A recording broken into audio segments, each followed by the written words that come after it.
64 players representing the best in women's golf have made it to Shadow Creek here in Las Vegas, Nevada for the inaugural Bank of Hope match play. 64 whittled down to 16 come Friday night. We'll crown a champion on Sunday. Grant Boone, Morgan Pressel, joined by Tom Abbott. On the course, Kay Cockrell and Las Vegas native Jerry Holtz. And here is Jerry watching Minjee Lee there on the left, and J. Marie Green. Good morning, Jerry. Good morning, indeed. Gorgeous morning here in North Las Vegas. J. Marie Green has this 788-footer for par after running her 30-footer up the hill this far past, but it is to win the hole. Minjee Lee missed the green, chipped it to about 10 feet, and still has 3+ feet remaining for bogey. Greens, Morgan, are absolutely flawless. Seem to be pretty darn fast too, huh, Jerry? Yeah, they're not. they say 11.5, but that might have been measured in the dark. So bogey was conceded by Minjee. She's got this to tie the hole. Well, J. Marie made about 30-footer back on 12, and then Minjee Lee, as the match was tied at the time, rolled a 20-footer to have the hole. Then at the last hole, missed one maybe a foot longer than this to tie the hole, and fell one down. At this point in the proceedings, going 2 down with 4 to play, it gets to be a pretty big deficit.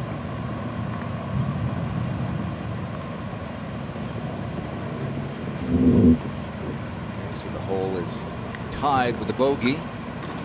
2 players with great match play experience. J. Marie lost a U.S. Amateur final. Minjee won a U.S. Girls at Lake Merced. This is the Mel Reid Azara Munoz match at the 15th, and Reid has this to tie the hole for par, so that's going to put the Spaniard ahead. I mean, I set that out. I saw what you put.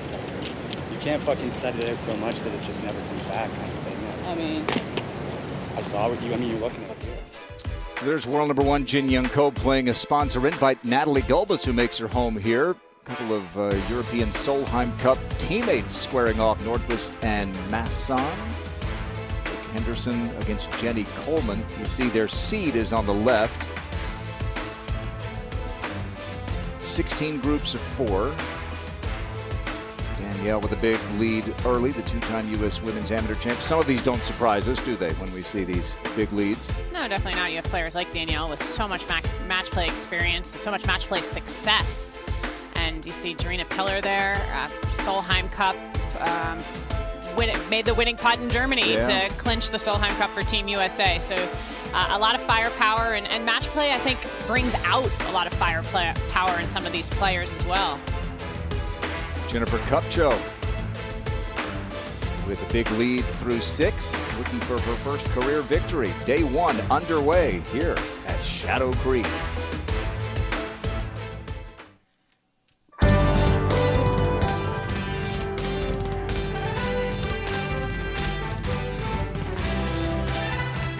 Golf Channel and the LPGA Tour proudly present this season-long race to the CME Globe. From Las Vegas, Nevada, it's day 1 of the Bank of Hope LPGA match play hosted by Shadow Creek. What an absolute stunner it is here in Las Vegas, where the LPGA Tour has been coming for some 50 years. Once hosted the LPGA Championship, but take a gander at Shadow Creek. It hosted the match between Phil and Tiger a few years ago, the CJ Cup on the PGA Tour. But this Tom Fazio design is in pristine condition as always, and the world's best in women's golf are giving it a go. Mano a mano, the match play format here. Just to remind you how this works, 64 players in groups of 4, so 16 groups in Morgan. It's all about getting to the round of 16 on Saturday. Yeah, everybody's going to play the next three days, one-on-one with an opponent within their group, and their goal is to be the one player who makes it out of their group into the round of 16 bracket. And then if you do make it to Saturday, you've got 36 holes to make it all the way to Sunday, then 36 to win it. So a lot of golf to be played here, and we're just getting started. Looking at some of the highlights, here's world number 1, Jin Young Ko, to win the hole at 5. A lot of match play experience, but she would take the lead on Natalie Gulbis. At the 12th, Jarena Pillar having a terrific day. Yeah, this putt to win 4 out of her previous 6 holes. And that would take her to 3 up. She was 4 up when they got to 15, a brute of a par 4. Hannah Green, this essentially to stay alive. That's where you got to be aggressive in match play. Get it to the back of the hole. I think we'll see a lot of long putts like that made this week. On 16, Pillar had this for par to win the match at the par 5.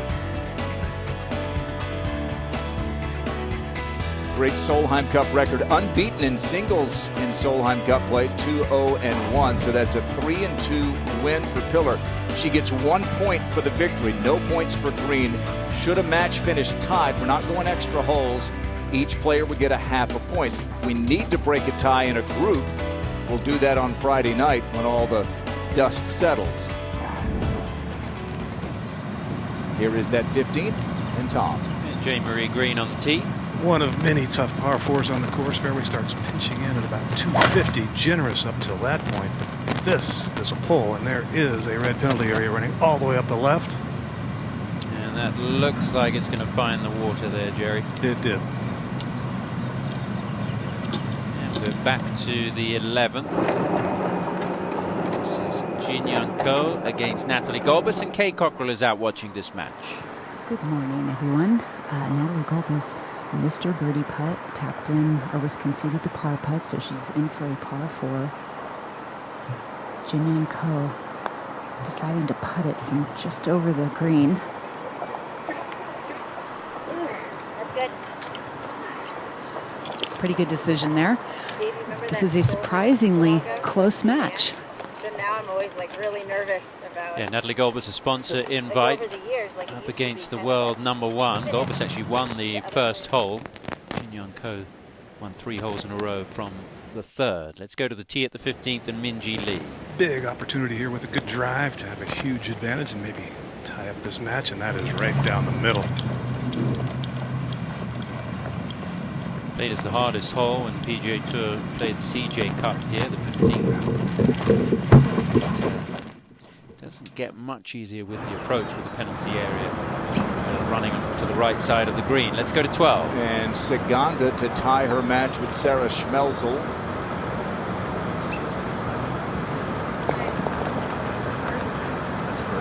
So Spaniard, the stalwart European Solheim Cup team against the young American, Sarah Schmelzel. They're tied with 6 to go. 15 again.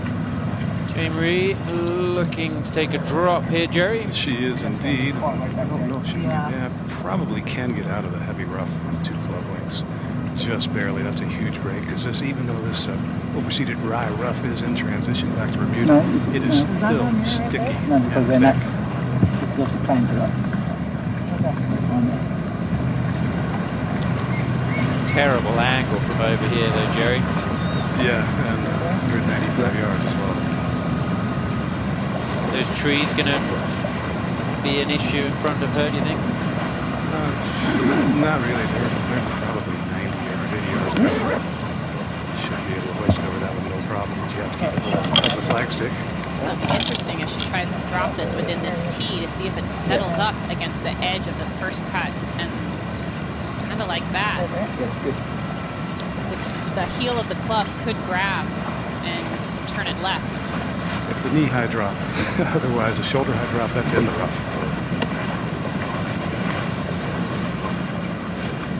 The more you know as well as anyone in match play, you just never count yourself out of a hole. Absolutely not. You never know. I mean, obviously Jay seems to be a little bit out of position here, but the next shot's no bargain either in this challenging hole. No, and G still wants 183 yards. That's a narrow target up there. Pretty good.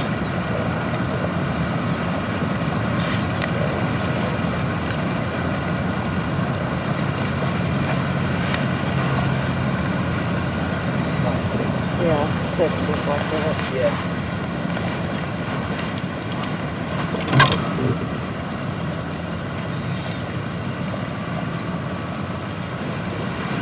Do you think because it's above my feet, maybe not? No, I think that's going to be, if it's going to turn, then that's still going to cover it. Okay. So, It sounds like the front's more left, isn't it? so the front is, that's obviously our angle there. Yeah. So the front is just like where that rock is, or just left that rock. Okay. So, Yeah. okay. Yeah. You love the 6. I do, yeah.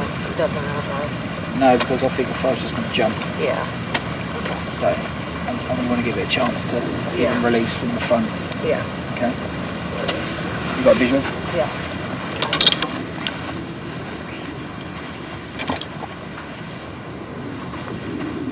Side hill lie.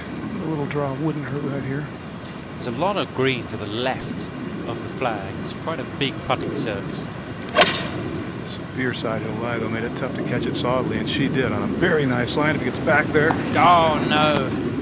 In the penalty area again on the same hole, and Minjee Lee looking likely to win this one as long as she can navigate this second shot. If anything with inside 40 feet here, and they'll probably walk to the next tee. Yeah, Minjee's looking way left of that flagstick on this shot for sure. And talking about a player who hardly ever hits a shot offline. It never curves. The shots offline are always either a pull or a push. But it hardly ever curves. And that is just a tiny little draw on the left side of the green, left front area. Yeah, safety first. Smart play. It's the world number 11 in Minjee Lee against the world number 136 in J-Marie Green. And it looks like that match will go back to tied through 15 holes. The LPGA playing match play for the first time since 2017.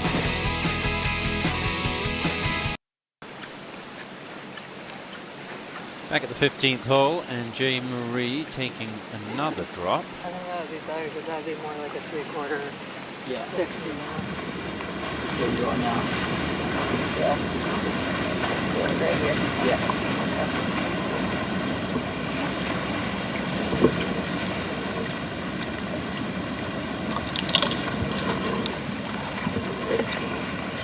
Got to think this one's got to go in. Absolutely. Release from there. Yeah. So it'd be like a little grip. Yeah, absolutely. And the way it runs. Should go touch right at all. I should go right on it. So I got to kind of hold. Yeah, absolutely. Got visual? Yep. Definitely has to go in, Tom. A world does not exist where Minjee Lee would take 4 shots to get it down from just off the green. Tough hole when you use a sleeve of balls.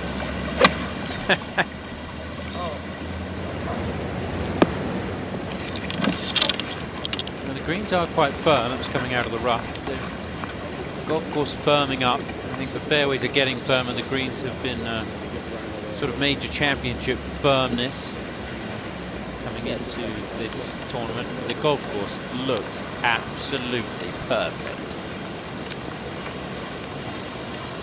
To 12, and the second for Jin Young Ko. Natalie Golbis has missed the green short right. This a 9-iron. 133 yards, plays a little bit uphill. Oh, and that's a beauty. Advantage to the world number 1 there. 15. Third shot for Minjee. 3 to win for sure, maybe more. I'd like to see her keep this below the hole, so you don't have something you could potentially 3-putt. That'll do it right there. Yeah, and that's going to take them back to tied. Difficult for me to say tied. I really want to say all square. It's okay with me. I'm a traditionalist.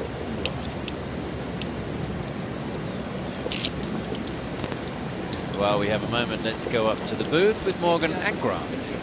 Tom, thank you. Day 1 of the Bank of Hope match play. And Morgan, I don't know if it's Vegas. I don't know if it's Shadow Creek. This just feels like a big week, doesn't it, for the LPGA? Absolutely. It's a big golf course. It's a tough challenge. It's absolutely beautiful. The players have really raved about how they feel like they're being treated like royalty here. And, of course, match play, we're here in Vegas. It's a tremendous risk reward, a lot of course management involved, management of your opponent. So I think it's kind of a match made in heaven here. Yeah, I think so. And, of course, you as a U.S. amateur champion, 4 singles wins in Solheim Cup play, match play. But this is a little different, isn't it, with the round-robin format like we see in the Dell Technologies match play. It's not a one-and-done like we're used to.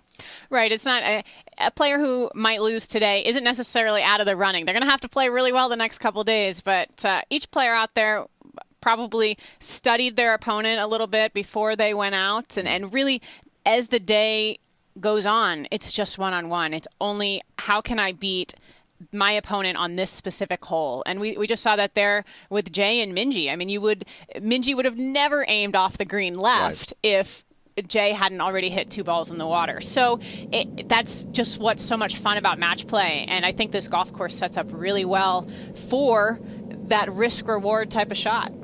And you just never know in match play, as we're seeing in this match, Kay. Jin Young Ko, world number 1. Natalie barely plays anymore, but it's tight.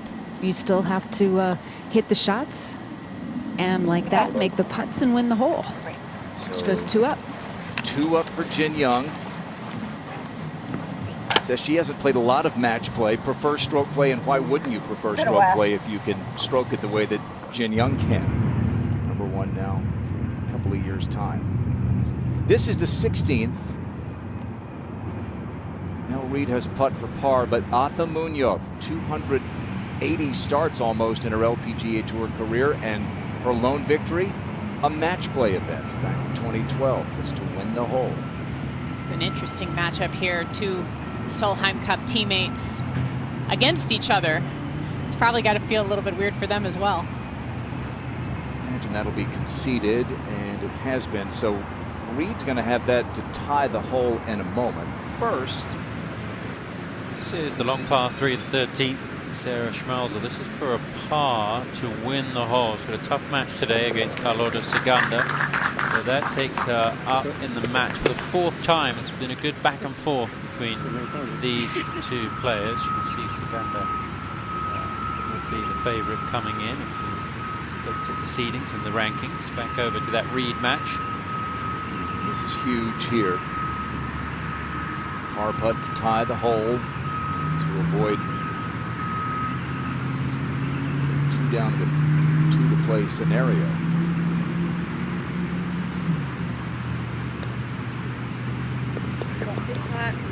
Do you also want to say dormy, Tom? I know you want to say all square. Yeah, I might slip that in at some stage. Big save for Reed. So we go to 13. Yeah, we just saw the putt from Schmelzer up on the green. This is the look from the tee and Jin Young Ko. This is a big par 3 today. That hole perched up on a back left upper tier. And that was a really good shot, just trying to hit it at the top part of the tier. It's going to get back there just about.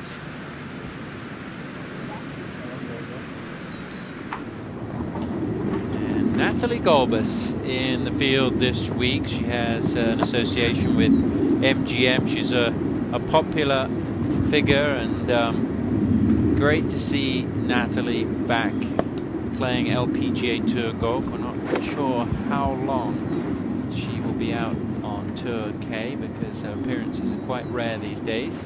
Well, this is officially her 20th year on tour, and I guess if there were a time to say goodbye, it might be after your 20th season, 2 decades playing on the LPGA Tour.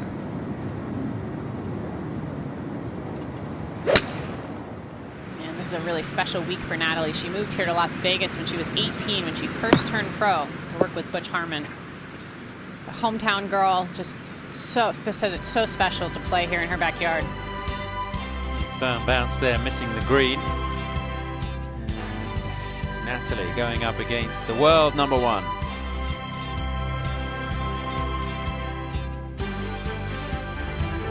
Today's coverage is brought to you by Bank of Hope. We are bankers, experts, neighbors. Welcome to Bank of Hope. By CME Group, how the world advances. And by Win Grips, the best grips in golf.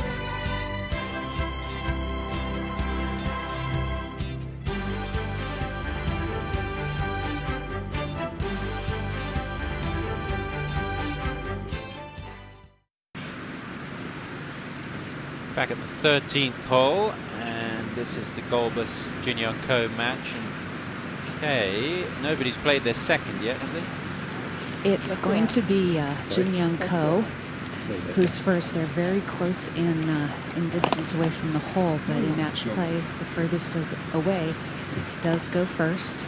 And often you see it like this, where the person further away might be on the putting surface, where their opponent is off the putting surface, but there's a strict rule of going in order of play by distance away. Yeah, Kane, when we get down to, you know, the nitty-gritty this weekend, I think we'll see the string come out at some times to determine who's away. Definitely. This is a tricky little putt. To me, it almost looked like a little double breaker, right to left, then left to right. Very subtle. She knew it would be quick and played that very conservatively. That'll be enough for a 3. Let's go over to the 17th, Mel Reid against Adara Munoz. Munoz has knocked it on the green, but she's on the wrong half of the green. She's over on the right side. That's fucking nothing from video. No help there. On the left. And that is a good tee shot from Mel Reid. So advantage Mel. Munoz currently 1 up. Back over to the 13th and Golbus. Pointing to a spot right on the fringe. Just needs to essentially move this ball about 3 feet. Land it on the fringe, and then gravity will pull it down to the hole.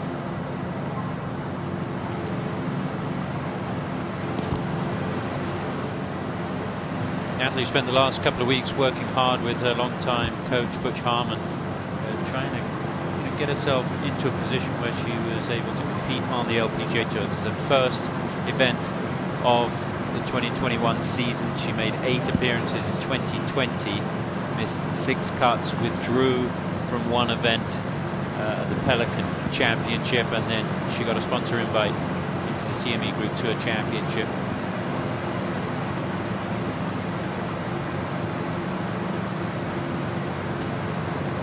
Wow. Yeah, that was, she undercut it just a little bit too much, but overall that was excellent technique.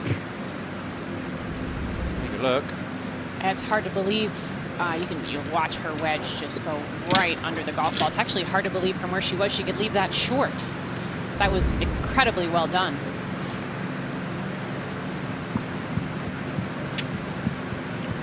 And Morgan, don't you think that through the years, Natalie has just always been a very consistent ball striker, always hits a lot of fairways, decent distance, great iron player, but her weakness was on and around the greens if there was anything. Yeah, definitely you would say the flat stick would be probably one of the weakest parts of her game, but I think what's really plagued Natalie is her back injuries over the years and kept her from playing more. And I know even now she really prefers to only play places where she knows it's going to be warm enough for her back, because she really struggles when it's cold. And that certainly curtailed any kind of momentum that she would build up.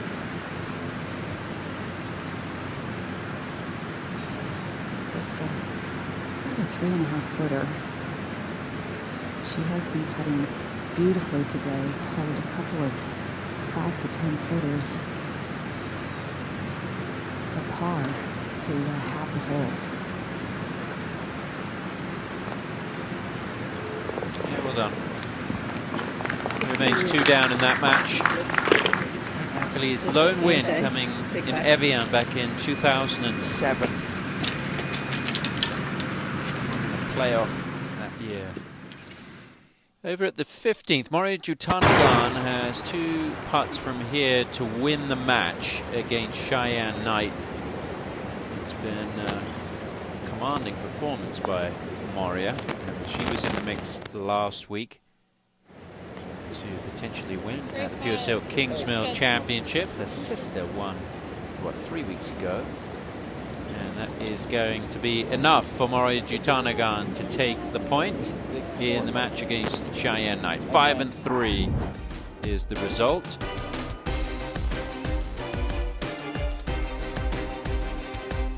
US Captain Pat Hurst is here today. I saw her driving around the golf course this morning. Cheyenne Knight, of course, potentially on the radar for the Solheim Cup for the US. And so there is a little pressure on some of these players on the outside looking in for a Solheim Cup spot to try and prove they've got what it takes in match play. Alvaro Munoz has made a par here at the 17th. Mel Reid to win the hole and extend. Excuse me, just one up, so to have a chance of winning the full point, that one needed to go in. And not over just yet. Arthur's going to see this. Yeah, you don't. It's the 17th hole. You're not going to give a 2.5-footer on the 17th hole here. Certainly don't want to be playing any match play against Morgan when we're on the road. It's good to know. Yeah, no problem at all. And so they will go to the 18th. Tom, you don't win matches giving 3-footers all day, you know. She's fired up, Morgan Pressel. It's match play. It brings out the competitor. This just a moment ago, and the third at the par 5 for Jay Marie. And a dandy. Can't imagine anyone getting to this 16th unless they move the tees up in 2 this week. Now Minjee Lee. From the rough. This is really, really tough on a firm green in that top right hole location to stop it. That is hoisted miles in the air. It almost looked like she caught a flyer there. That carried a lot further than she was expecting. So a couple of matches have been decided. This one coming down to the wire. Advantage Jay Marie Green at the 16th.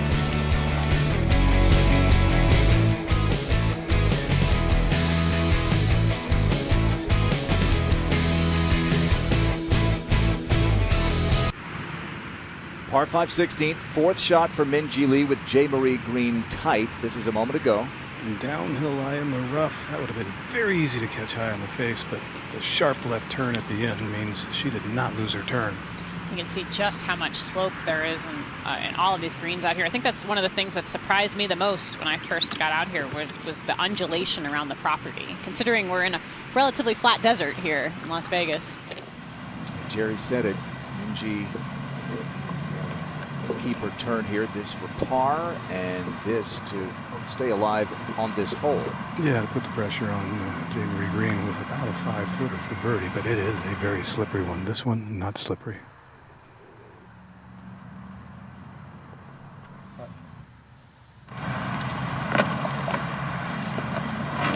Jay Marie will have a putt for birdie.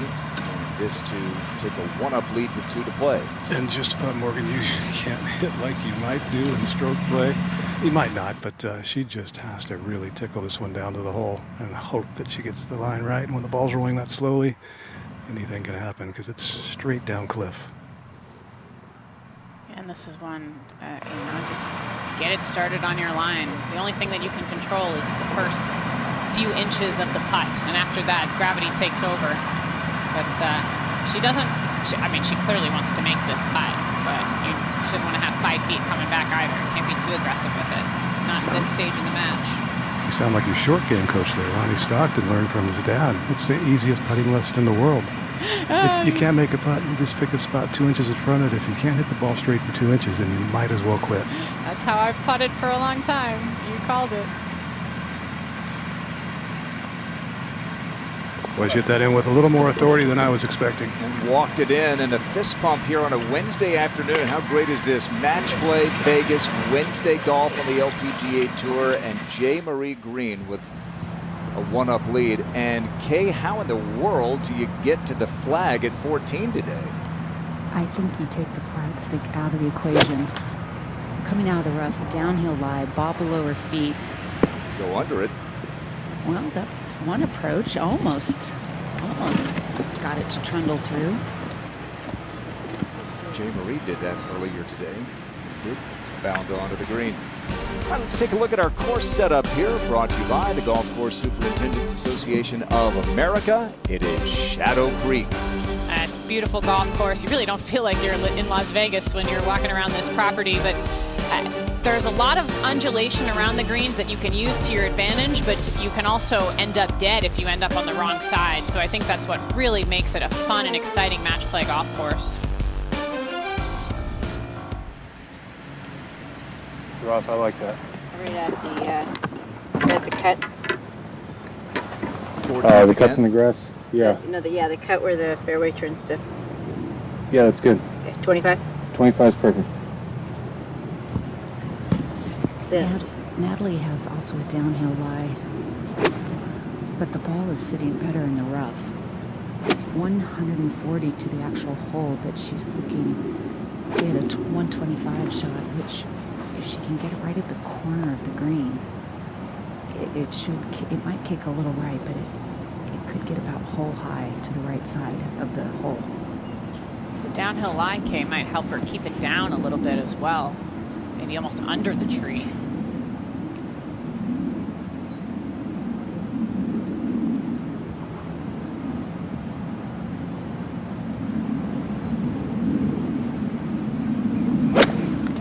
She'll be looking for a member's bounce, as she's played out here so many times.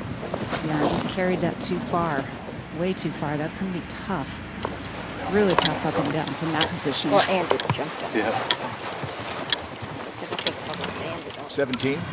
Jay Marie Green against Minjee Lee. Jay Marie 1 up with 2 to play on the tee at 17. Going with 9-iron on one of the 18 postcard material holes. This one, every hole out here is so memorable. It's such a stunning place, Shadow Creek is. But what an intimidating shot, even with just a 9-iron. Yeah, Jerry, the green's no more than about 12 deep at any one point, any one location. No help. But it's really wide. She's going to see all of it. Yeah, there's a big bailout there from Jay Marie. Well, this week we're going to be showing you various odds for different bets that you could place this week. How about a hole-in-one right now?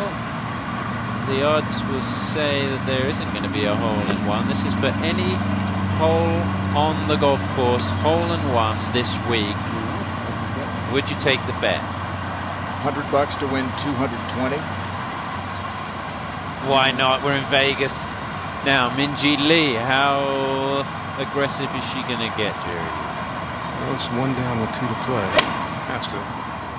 Has to get it somewhere in line with the flagstick. Good shot there. In the right portion of the green.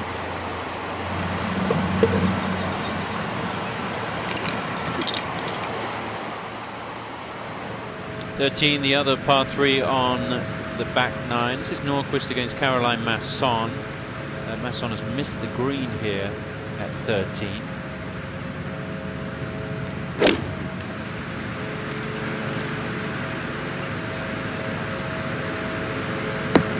And that is pretty good. It's going to drift away to the right. There's a slope there, but as long as it stays on the green, which is not going to do, it's going to be uphill right to left from there. Back to the Co-Golbus match. This is the 14th, and Kay, is Natalie's much harder than Jin Young's? Yes. Okay. Just because the lie is tougher to deal with. Both players miss the green. Jin Young will have a little more straightforward chip and run. This is just an awkward stance. Ball is above her feet, but it's an extreme downhill lie. Good news is she has a decent amount of green to work with. She also needs to judge the break correctly. Well, that was pretty nice. It rolled out, obviously, a little bit further than she would like, but that was well done. Well, At long last, a year later than we were all hoping and expecting, the Olympics are back in Tokyo. July 23rd, it all begins on NBC. And many of the players here this week will be there representing their countries, including Jin Young Ko, world #1, part of that vaunted Korean team of 4. One of the hardest teams to make. And I'll be lucky enough to be over there watching in person. Taking a lob wedge, judging some left to right break. Oh, it got way too much of the ball. I'm shocked that went so far by. One of our ace photographers, Kenny Walsh, is an Olympic medalist. Great to have Kenny back with us. He's been with us a long time. Did that in the swimming competition. And let's see how these par putts go for Jin Young Ko and Natalie Gulbis. It is, I think about NB Park, Morgan and Kay, what she said. I think match play is just really the truest test, just you and your competitor. Yeah, there's nobody else really to focus on out there, and the decisions that you make are so different than what you'd make in a stroke play tournament. They're entirely decided based on where your opponent is and where you are in the match. And I think that's what makes it so much fun, because every match is different. You can both shoot 80 and have a great match, or you could both shoot 60 and have a great match. And it's just that back and forth part of match play. It's a much more emotional format, and it's as if you're playing a tournament, an entire tournament in one 18-hole match. Absolutely, Kay, and think about those who get to the semifinals this week. They're going to do that 7 times, and it is an exhausting. They hope they don't have to play all 18 holes, but it can be very tiring and emotionally draining to play match play. That's a good 10-footer. Stayed very steady over that. Made that look as easy as knocking in a 2-footer.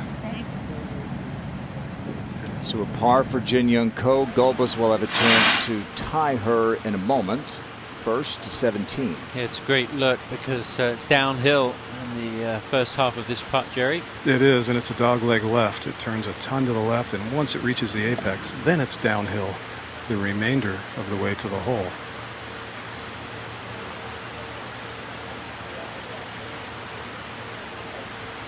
Being one up here, Jay just wants to focus really on speed here. Hope to have a concession on the second putt and force Minjee to make her putt to get it back to tied. Sounds like she's got a better chance of getting that concession playing Minjee than you. I don't know. Has Minjee been generous on her concessions today?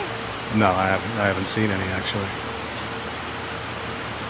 But yeah, if she gets it up there close, Minjee has a difficult putt, albeit only about 20 feet, 18 feet, but it's turning a ton and it's very, very fast. So get this one close and you'll breathe a sigh of relief. Hit it like about a 10-footer. Yeah, you can see she just barely tapped that. Maybe needed a little bit more. A little too tentative on that one. Back to 14. And Gulbis to tie the hole. Downhill slider. This to stay 2 down with 4 to play. Oh, and another great par save. Yeah, she's made two beautiful putts in the last 2 holes to stay in the match. The longer she stays in, the more confidence she may have, and maybe the more pressure on Jin Young. Minjee has a putt here to win the hole and take the match back to tied with 1 to go. And it's turning left. Looks a little bit downhill. But turning a fair bit to the left. Not a putt normally you're really trying to make. You hope to make it, but you're defensive in your effort. It'd be interesting how aggressive Minjee is on this putt, considering that Jay still has looks like about 12 feet left for par. I would advise against it. Well, she was very aggressive. neither player in for 3 yet. He's drilled it through the break. To 12, and a couple of U.S. Solheim Cup participants from years past. Austin Ernst has never led, and she's trying to cut into Annie Park's lead, and does. So Annie one up as they head to the 13th. Marie, important putt here. This would guarantee her at least half a point. Yeah, and that's the thing. When you do something that Minjee did, you give Jean-Marie a little more hope. You know, on her mind, this was going to be to tie the hole, and now in the back of her mind, this is for an outside chance to win the hole, with Minjee being 5 feet past.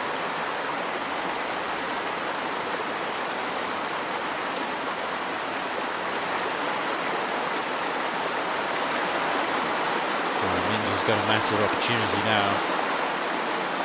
Jean-Marie at the beginning of the year said that one of her big goals in 2021 is to make the Solheim Cup team. She's currently 28th in the standings, so right now you would be very surprised if she were to be on that team, but this week could make a big difference.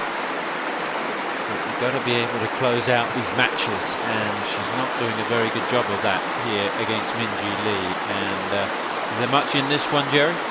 Maybe just moving a little around as it dies. Minjee typically very, very solid on these. Match play, one down with one to play after this hole is a different story, but it is pool play, as you guys mentioned, so it's not the be-all, end-all. Let's take it back to all square. And it is tied with 1 to play here in the Bank of Hope match play, hosted by Shadow Creek. Great to have some live Wednesday golf on Golf Channel.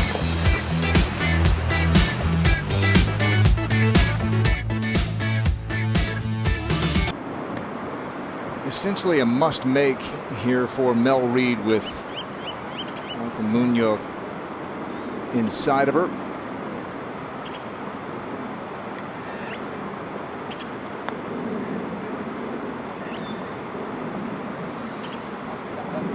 So Reid will concede to Munoz. It's a 2-up victory for Atha.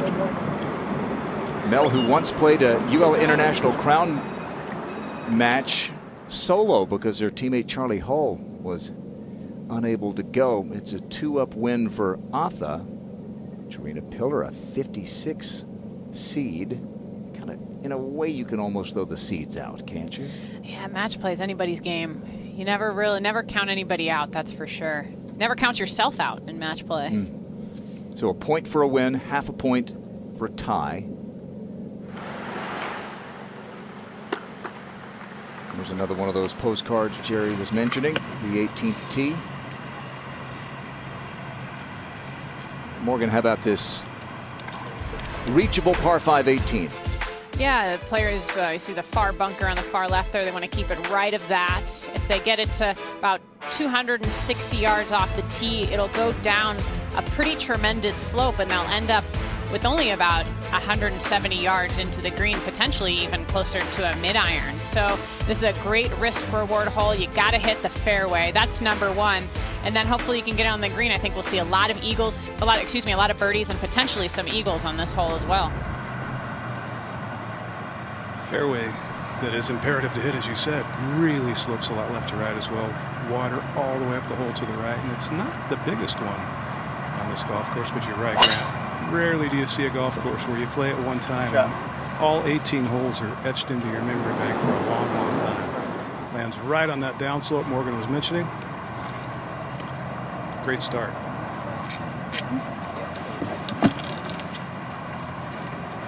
Definitely puts the pressure on Jay, huh, Jerry? Yeah, her last 2 drivers were pulled, which is the safe side here.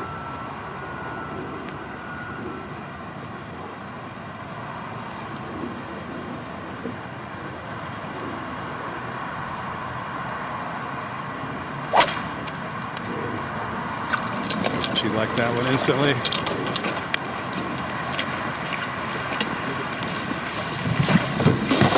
She's going to get quite as far down that slope. She might end up with a little bit of a downhill lie into this green, maybe even trickle into the right rough.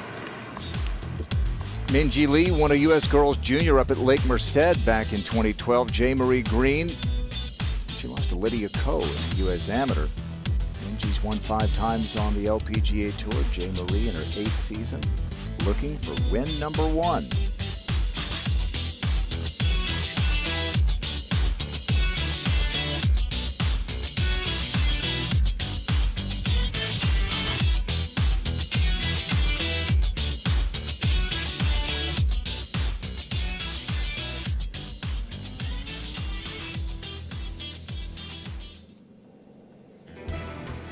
The Vegas Strip is just about 15 miles to our south, up here at Shadow Creek, hosting the inaugural Bank of Hope LPGA Match Play. We're off to a great start.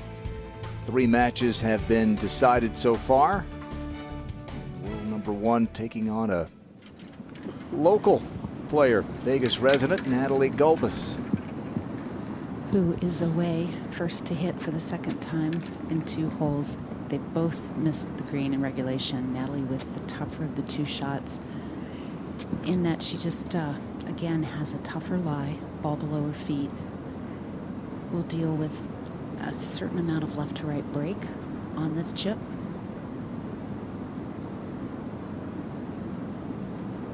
Try to land it about halfway there. Again, Morgan, I think, got underneath a little bit of that, maybe hit it slightly off the toe. Yeah, just got a little bit underneath that. Either needed a touch less loft or to carry it, like you said, Kay, almost halfway to the hole. This is a par putt for Annie Park at the 13th.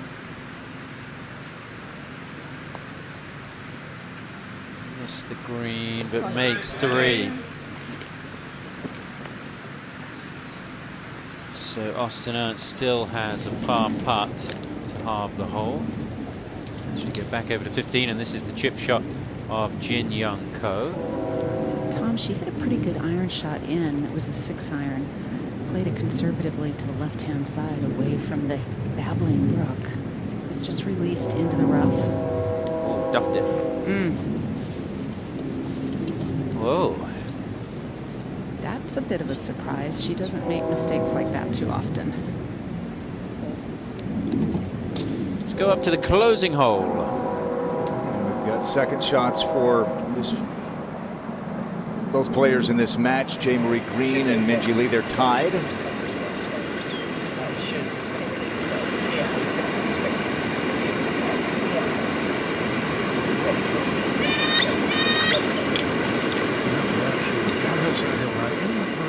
Sitting down a little bit and also a little bit into the grain. 76 yards, hole 157 to the front right. But I don't see any way to put much spin on this. It's just one you hope it doesn't come out a little bit heavy. You can carry. I was so low, and that's exactly where she was aiming. She knew that's all she could get out of it.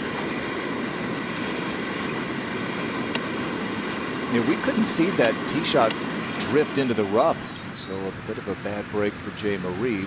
Go back to 13. And the par putt here, we saw Annie Park make that long par putt. And that just sneaks in. So Annie remains 1 up in that match. That'll be a good win for Annie Park as we get back over to the 18th fairway. High noon here in Vegas, and some high stakes here as Minjee Lee eyes a second. That's like we're getting right here. A little bit side hill, but an uphill lie, just a 7-iron. A little right of the hole.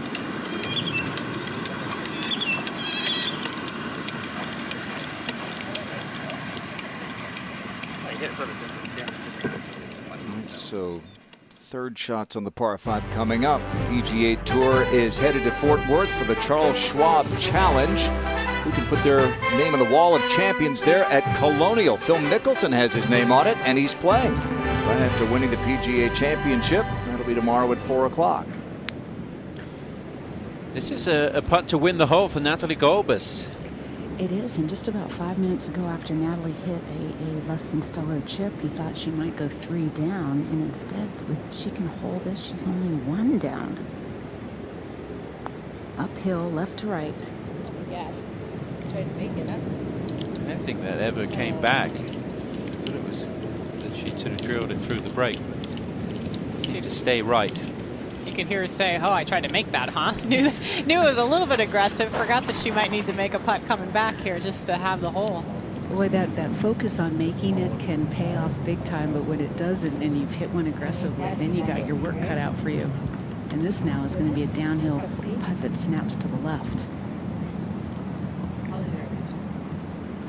Do you think it's easier to come back after a long break into a match play setting, Kay?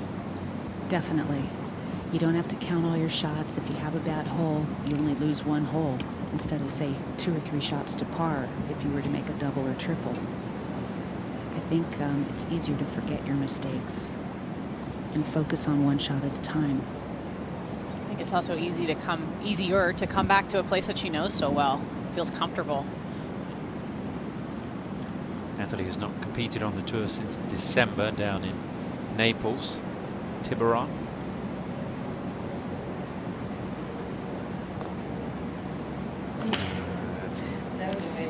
That's a shame.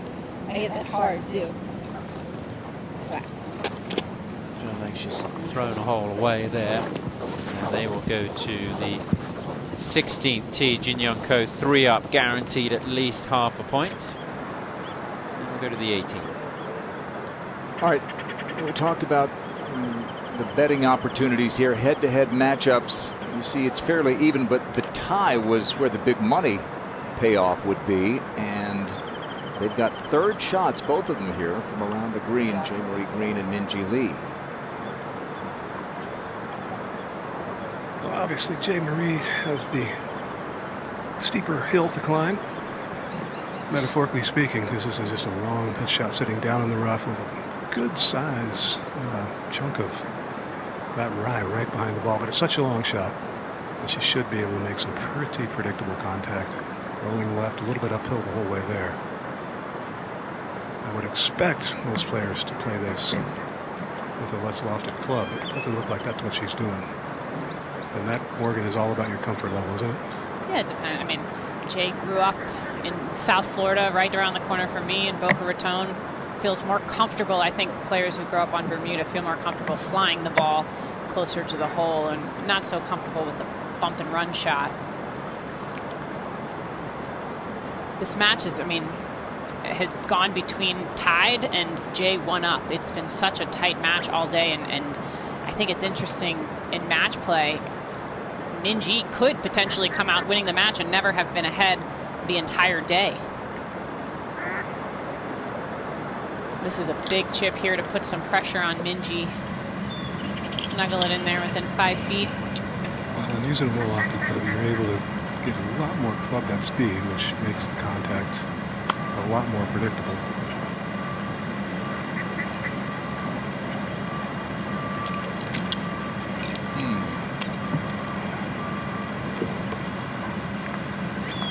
So advantage perhaps for Minjee, and what a performance from the 2-time U.S. Women's Amateur champion from a decade and more ago, Danielle Kang, who lives here in Vegas, taking it to Alban Valenzuela.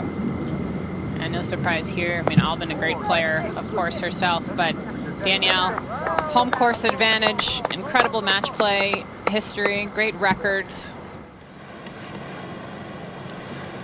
So Minjee Lee with a pitch shot here, her third with Jae-Marie. May be able to see Jae-Marie's mark there about 15, 18 feet away. Really good technique on these types of shots. Just sets her wrist and then it's all arms from there. Gets a steep angle of attack so that you get the least amount of grass between the club and the ball, but it's going to ricochet left when it lands. Caught a flyer.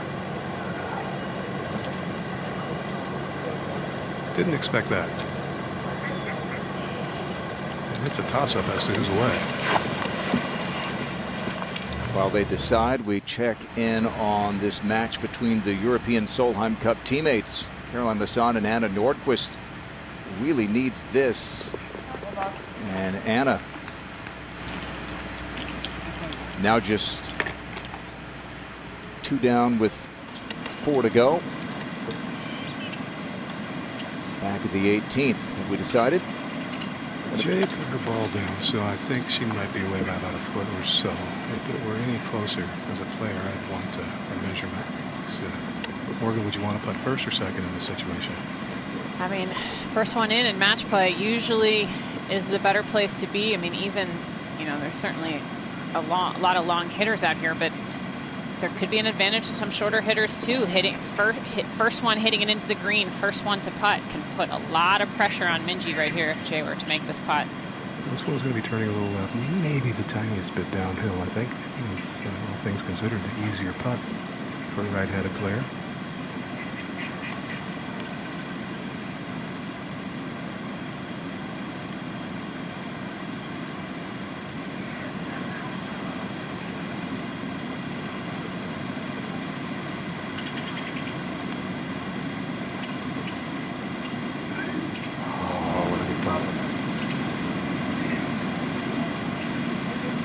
Great chance to go in. And you wondered that tee shot just trickling into the rough may have been the difference here for Jay Marie. An opportunity for Minjee Lee here to win the match.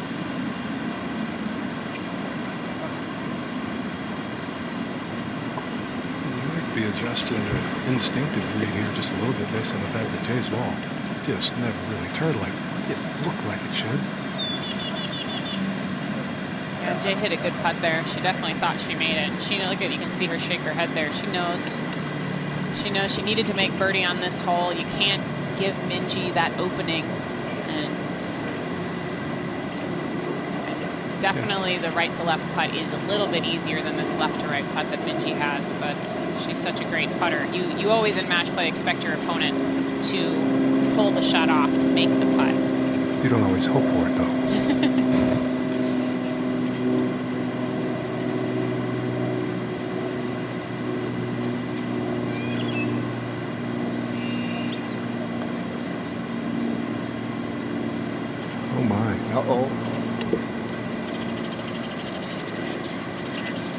It's kind of like what she did on the 17th hole.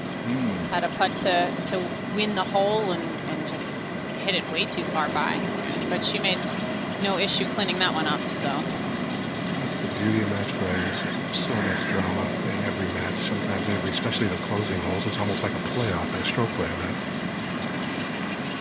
Well, if you had the tie in this match, you're pulling for Minjee here. Plus 750. I don't know anybody who knows Minjee or has ever watched her play that would expect her to miss this.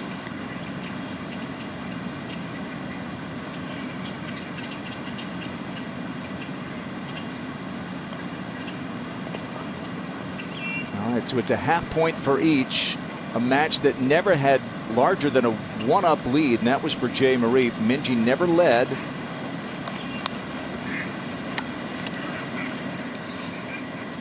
So a half point for both Lee and Green in the same group, Group 8, with Moria Jatanagarn and Cheyenne Knight. Moria a decisive victory over Cheyenne.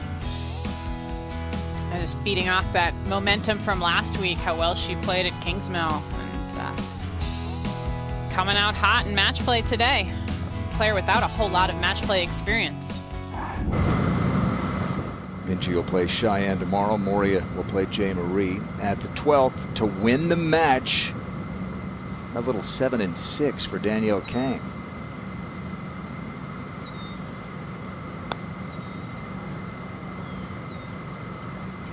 Walk that in. Yes. And close it out. Nice spot. Woo. Just scorched earth for Danielle Kang. Makes her home here in Vegas now. Alban lost 2 U.S. Amateur finals, so she's had success collegiately and as an amateur match play. And who's watching Danielle? None other than Butch Harmon. Yeah, he's saying, just like I told you to do it.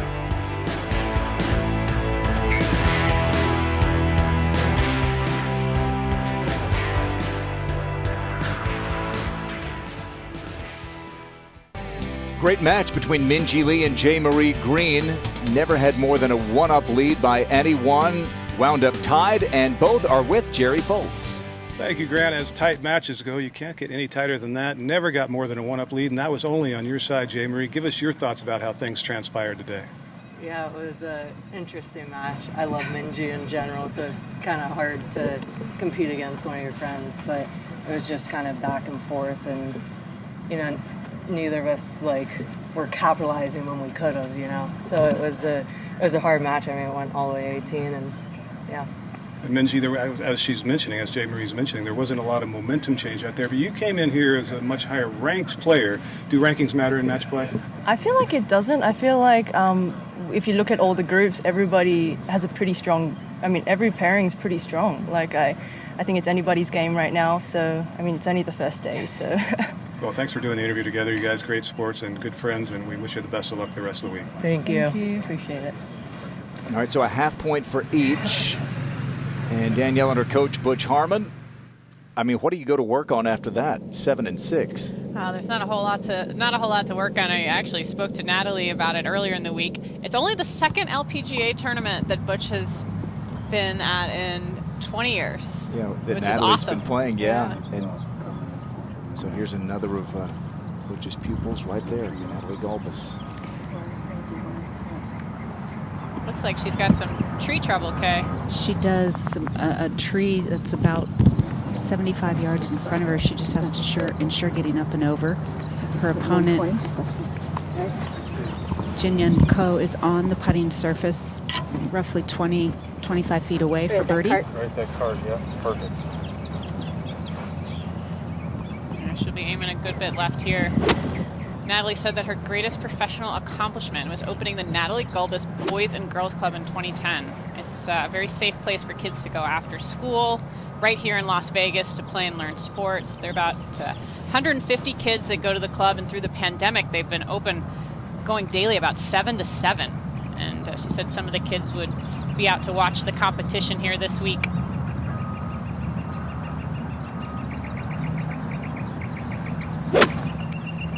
She's always been generous with her time, giving back in a variety of ways. And there it was, Morgan. She had to go left, and that overspin, no way keeping it on the green. That was actually well done from there around that tree. It's been a great effort from Natalie Gulbis. Doesn't play much anymore against the top-ranked player Jin-Young Ko, but Jin-Young close to closing it out.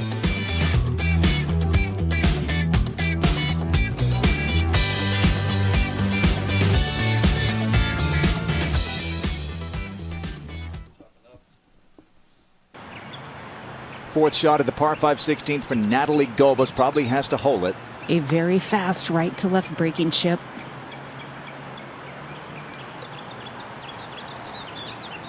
Yeah, after Natalie gave Jin-Young Ko that gift on the last hole, it's looking like it's done for Natalie. Over to the 18th, a tied match. Arya Jatanagarn missed the cut last week at Pure Silk, but won 2 weeks ago, playing Lauren Stevenson, who's got a birdie putt of her own. Oh, yes. Arya 10 years ago won the U.S. Girls Junior. Stevenson will have a putt to tie the match in a moment. Jin-Young, 2 putts to win the match here at 16. And she got a good sense of the speed off of Natalie's chip. This would be very fast. She's just efforting to lag this down here and leave herself just a little tap in. All she has to do is tie this hole, and she's won the match. Good putt. Or go ahead and win or it. just make it. Yeah. Nice playing with you too. 4 and 2. Natalie really doesn't know Jin-Young that well when you think about it. She hasn't played that much the last few years when Jin-Young has dominated. So this was a bit of an introduction. We get fined, we'll split it. And she saw what the rest of the LPGA has seen the last few years. She's really good. Yeah, I talked to Natalie on the putting green yesterday, and she said, you know, what is Jin-Young's game like? I said, it is solid. It's solid all around. This to tie the match for Lauren Stevenson. Oh, you love it, don't you? Look at, and that's classic Arya, isn't it? Clapping for her opponent. She did that when she was playing Yeoju Kim at the U.S. Open playoff. Yeah, she's always just a very gracious competitor, and never really trying to beat you. She's just trying to, you know, excel herself.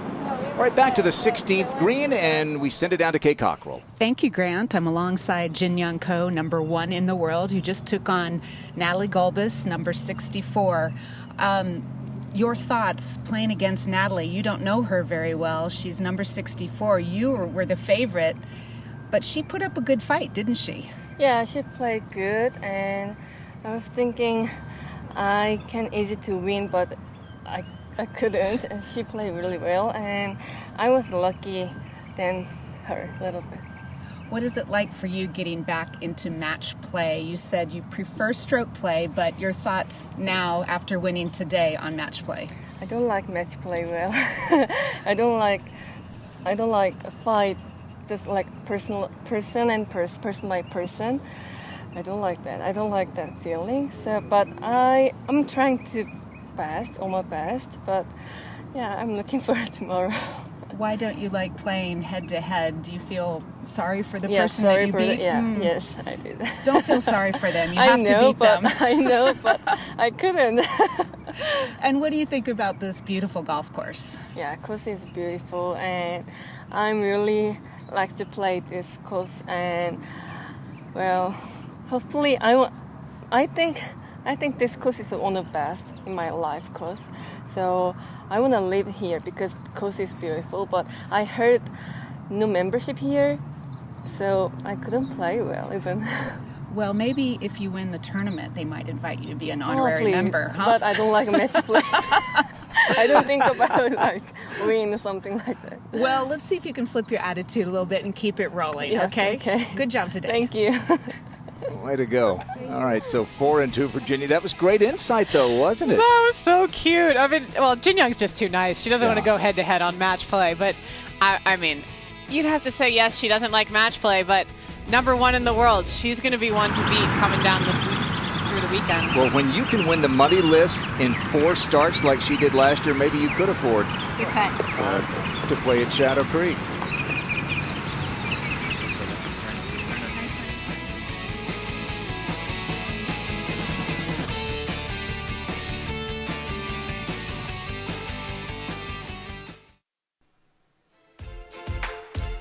Jin Young Ko, a 4-2 victory that may look a little more lopsided than it actually was. Natalie Gulbis put up a good fight.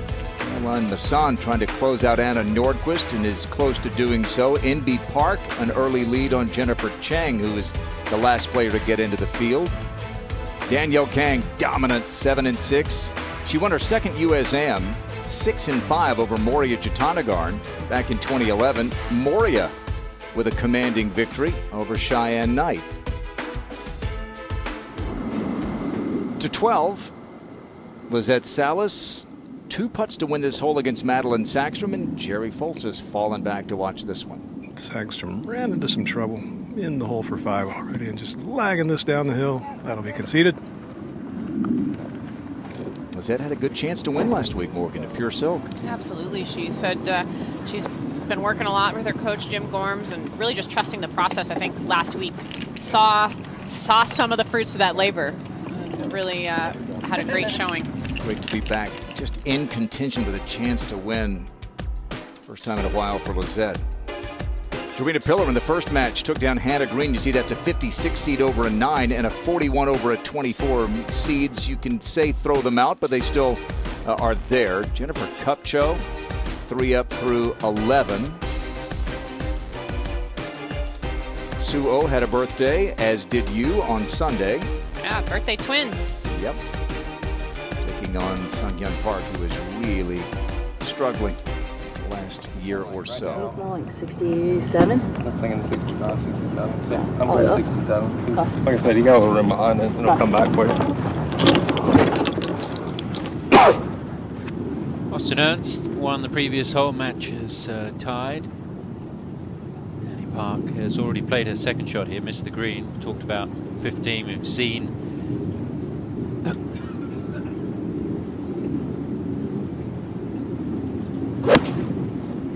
Austin's won 2 of her last 3 holes here to get the match back to tied. It is going to stay on the green. So we know that Annie Park will have to think about that chip shot.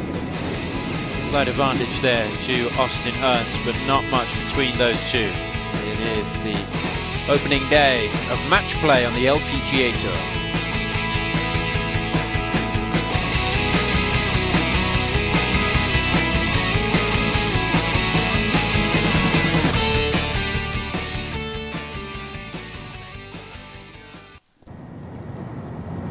Long par 3, the 13th, beautiful though, like most all of the holes out here. Madeline Sackstrom on the tee.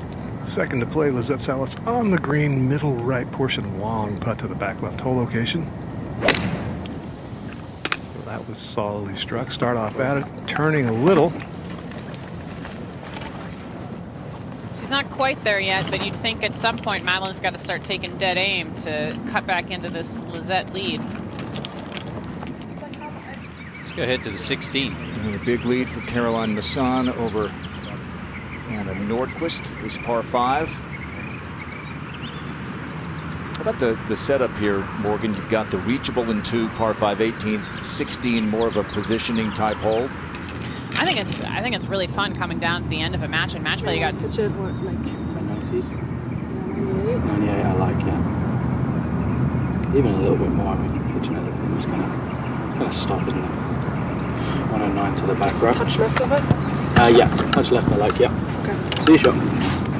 Okay, you've got 2 par 5s here in the last 3 holes, and then of course the extremely picturesque and very tiny green 17 on the 17th hole. So anything can happen here on these last few holes. If she ties any of these next 3, she'll get the full point. Anna's got to win each of these 3 holes. Anna's such a competitor, though. Caroline doesn't want it to go that long. She wants to close it out right here.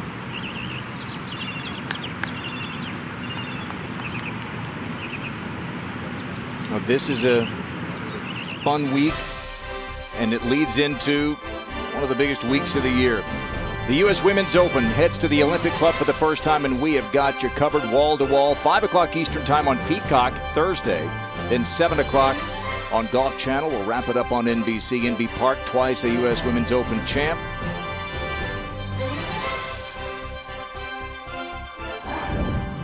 Yeah.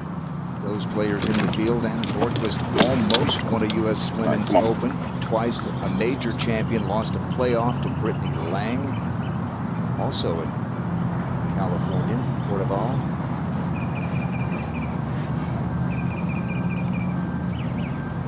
Anna's one of the best iron players, I think, on tour. It's definitely the strength of her game. She knows she needs to hit this really tight with Caroline in there about 5 feet. She had to hit one tight against Lexi in Des Moines in 2017 in a wild match, and she almost holed her approach. They wound up tied in one of the great singles matches you'll ever see. 15. Austin Ernst has this for par. You can just see on the other side of the hole the marker of Annie Park. Wasn't a great first putt from Austin Ernst. A tough one with a lot of left to right break, which makes a 4.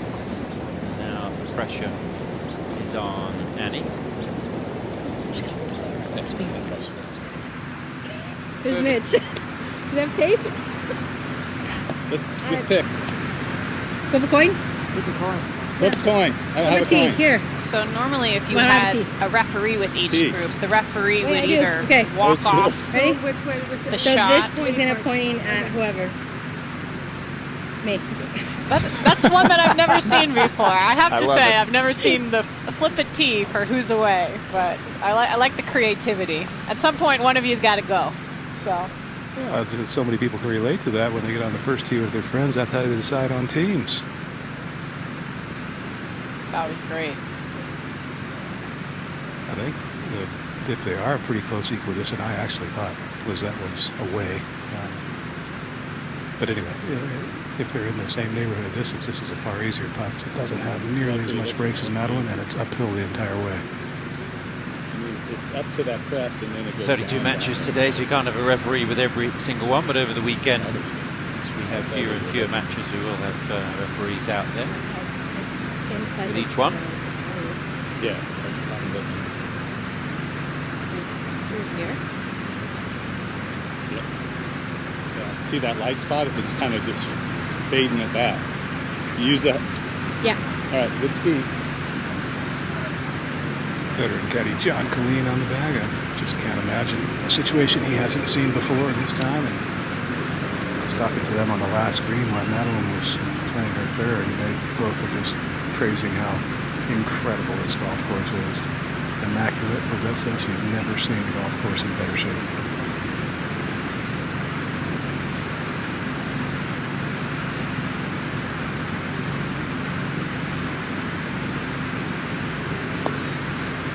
The golf course doesn't get a whole lot of play in the first place, but it's actually been closed since Wednesday of last week, so that it is in just absolutely perfect shape for the players this week. Get about 10,000 rounds a year here, which is not a lot. It's a lot more than when it first opened, though, Tom. Well, it was, yeah. Basically, Steve Witt's private course, yeah. Private getaway, and rumor has it that if you were invited to play, very few, 2-3 groups a day, you played with a casino host and you didn't go to your pocket for anything. Shirts, golf balls, whatever you wanted. Ah. Those were the days, eh? Well, one of the reasons you were never invited. Well, true. This is really turning right early. Oh, I mean, you rarely have a side hill lie on a putt, but she has one.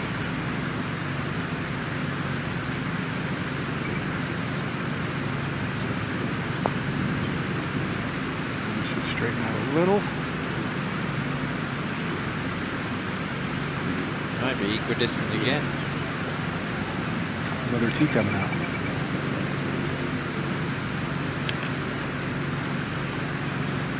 We'll go back over to 12. A tying opportunity here for Christina Kim against Jennifer Cupcho. Jennifer's been in control of this match all day. Yeah. All right. Was the tee spilled again here, or did they determine who's going to go? No tee flip. I think they've determined that Madeline is away.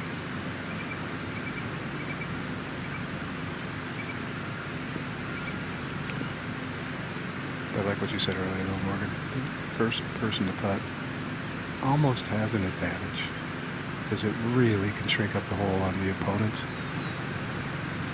Definitely, and I think just in general, you see more putts hold in match play with the more aggressive style of putting that it requires. Try. That's good. Just a mystery. That sure looked like it had to go right. If you want to play here today, you have to stay at an MGM property, and you have a chance to play early in the week, and then over the weekend only the high rollers get the chance to play here. You're not allowed to bring your own vehicle. You have to be chauffeured from an MGM property. I mean, that's just right up your alley, isn't it? Being chauffeured. I kind of like driving myself, actually, but I would accept the chauffeured car if I got the chance to play. Yeah, everybody's safer when you're chauffeured, Tom. Yeah, exactly. It's a very tough place to get on. It is a wonderful spot to work this week, and I can only imagine what it's like to play. It's so amazing for the LPGA to have MGM and Shadow Creek hosting this event, and it's one of the most prestigious courses in the land, certainly one of the most revered in the Southwest, and it really gives the players of the LPGA a showcase for their incredible talents. Absolutely, Jerry. It's a great opportunity for people to see incredible golf on such a spectacular and very exclusive golf course. Is that 4 up?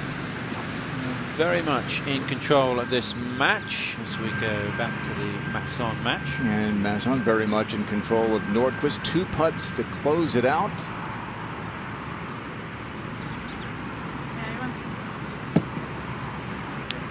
Four-time Solheim Cup participant, beat Michelle Wee in singles a couple of cups ago. So that's a 3-2 victory for Caroline Massan. And in group number 1 with world number 1, Jin Young Ko having won 4-2. Tomorrow, Jin Young will play Caroline Massan. Nordquist will play Gulbis.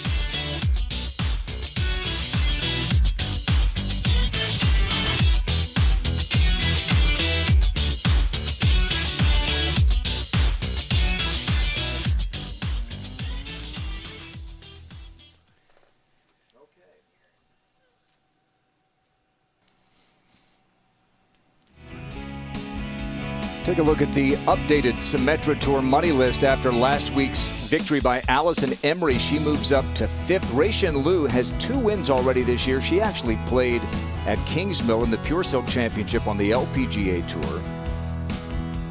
She is 3rd in career money on that tour. 10 graduates will make it to the LPGA Tour.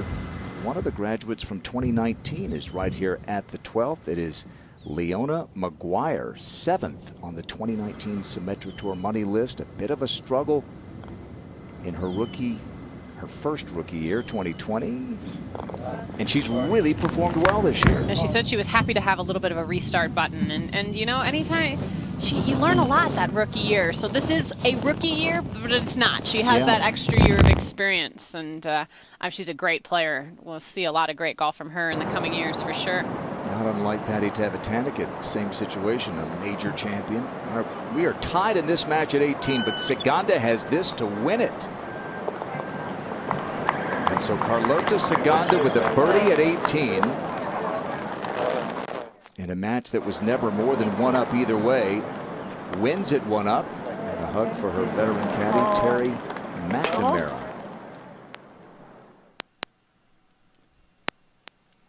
Brooke Henderson, sister Brittany, and Kay Cockrell has joined this group. Brooke taking on Jenny Coleman.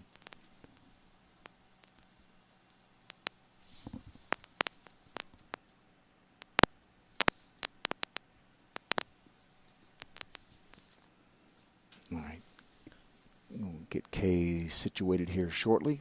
From under the tree. Yeah, Brooke was up to a 3-up lead early in this match and has lost it. They're back to tied. The screen slopes a little bit around right to left off there. It'll just hang up on the upper plateau. Be a very fast putt down that hill. Biggest deficit you ever overcame in a single match play? Oh, goodness. I mean, I remember back to my amateur days, I was 6 down through 9 holes at the Doherty in South Florida. And I remember my grandfather was caddying for me, and he took me off to the side, and he's like, you still got this. Like, you can still win. And I think I shot about 30 on the back 9 to win 1 up on the last hole. And it was just like we talked about earlier, there's so much emotion, and you never count yourself out, never count your opponent out. You got to fight till the end. Jenny Coleman. This, again, is one of those matches that appears to favor one player on paper, but Coleman, who had a 3rd place finish at Ocala earlier this year, is showing some fight. That was a bit of a miss there. That was an opportunity for her to play safe a little bit left of that whole location.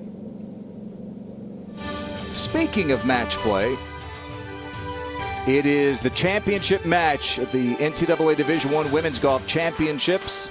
Oklahoma State and Ole Miss face off for all the marbles. It'll be the first NCAA title for whichever team wins it today. Oklahoma State and Ole Miss. And that'll come your way at 5 p.m. about a half hour after we are done here on Golf Channel. This is the 14th, and there's that pin. You see how it's tucked behind that tall tree, just short and left of the green. Yeah, Lizette with a very tough angle here. I would imagine she's going to try and play this almost low. You can see the tree blocking almost 10, 15 feet right of the hole location. So I would think Lizette wants to almost try to bounce something through the rough, just a little bit short of the green, and get it to bounce forward. We've seen any ball, especially coming out of the rough, that lands onto the putting surface, they've been going they've been going way over greens, and that's where we saw Natalie chip from over the screen earlier. It's not the place to be.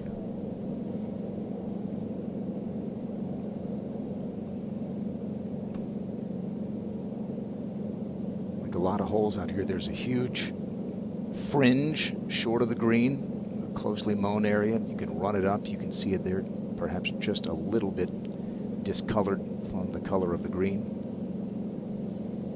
Yeah, the interesting thing is here, I mean, the green doesn't even help you get it close to the hole location. Yeah. You know, from the rock here towards us, everything slopes to the right.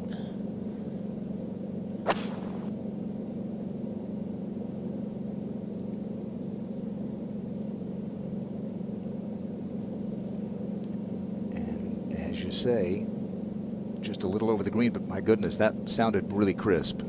Yeah, I think she'd be happy with that effort. It was a very difficult angle, missing the fairway left. A couple of college stars, Lizette at USC and Madeline Sackstrom from LSU. And Sackstrom, you see, 4 down with 4 to play. She's got to win them all. Yeah, she's going to be trying to take as much close dead aim as she can on this one. Aiming probably right at that camera tower. With a slight draw. She's got a better angle to get it a little bit closer to this hole location. Madeline typically doesn't move the ball too much. Actually, most of the time prefers to hit it a little bit left to right. Oh, dear. As if the challenge wasn't big enough. She's now maybe half stymied. Might have a shot, but again, she's got to win the hole. Yeah, she's got to win the hole. You'd say advantage Lizette here. To 12, and Jenny Coleman, first to play.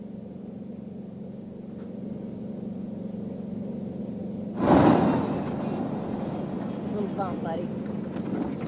Has Brooke marked her ball off the green? Yes, Brooke is about halfway the distance to the hole that Jenny is, and it's in her line. She's got to play a lot of right to left break, toyed back and forth between chipping it or not, and she got it around that sprinkler head nicely. That was really well done there, Kay. That was a fast putt.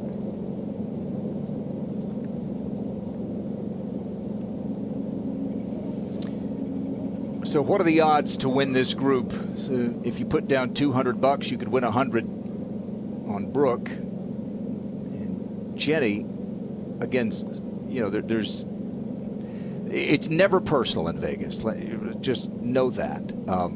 Keep in mind you've got a player who was 440th in the world, Jenny Coleman, when she teed it up in Ocala, finished 3rd, and she's making her way up the world rankings and really onto the LPGA Tour against a player.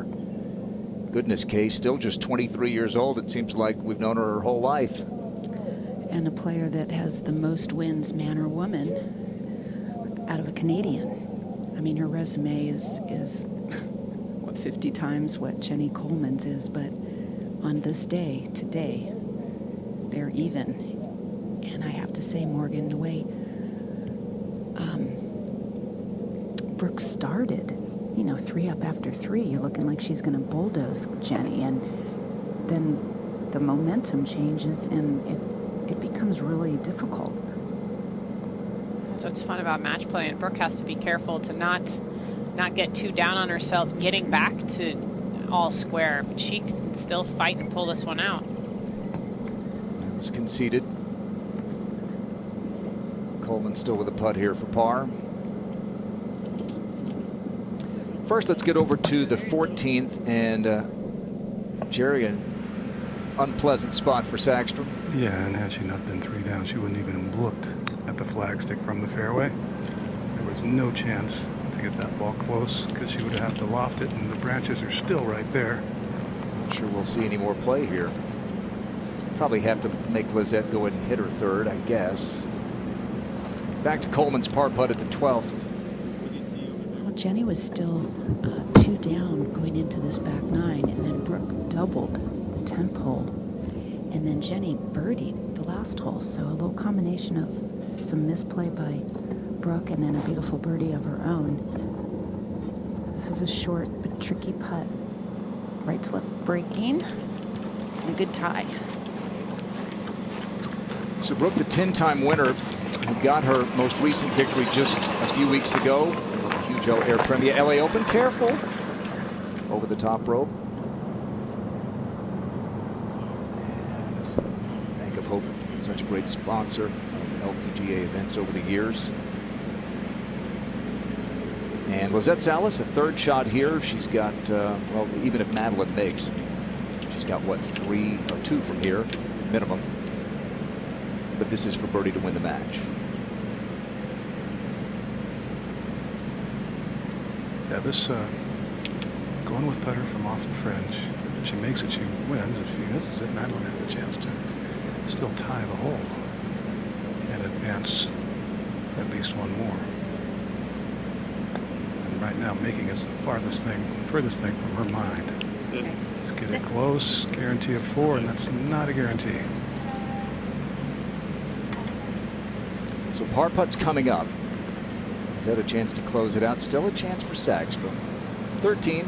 This is a par putt for Cupcho at 13. She's got 2 putts to win the hole because Christina Kim hit a wild shot off the tee, way right. In fact, had to drop it on the other side of the penalty area, which is to the right of this green. So Cupcho rolling along nicely. She's 5 up in this match, and Christina Kim struggling today.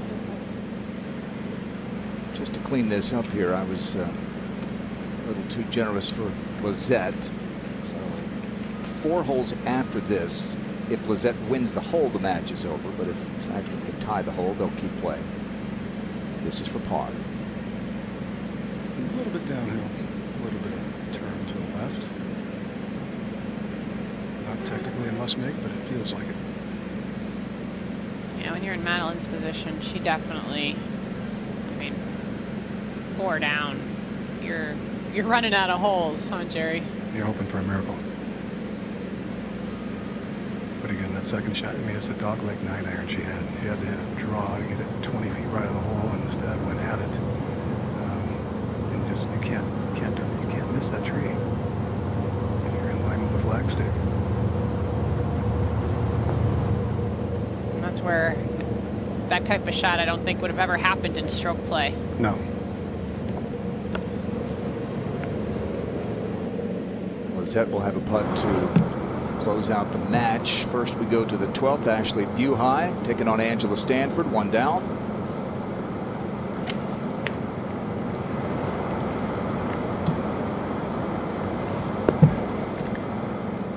Oh. Friendly hop. And that'll be conceded most likely. And back at the 14th, Lizette with a putt to close out the match. Grinded on the reed. Was that always a good putter? Yeah, she switched to this new putter, Jerry, just last week. And it worked very well for her last week on those tricky greens at Kingsmill. She's played well at Kingsmill a number of times, and that is a ball striker's paradise. It doesn't require length, although it sure is rewarded almost anywhere. This course requires a little bit of pop to it, but the fairways are firm, the greens are firm. There are just a number of holes where the long hitters, it doesn't take dry rot in their hands, and they can hit a downslope that the shorter hitters can't hit, but anything's possible.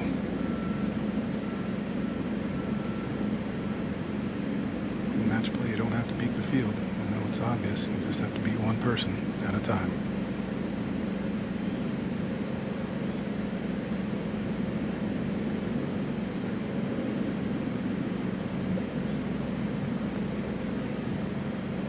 All right, 5 and 4 for Lizette Salas. Yeah, they're vaccinated.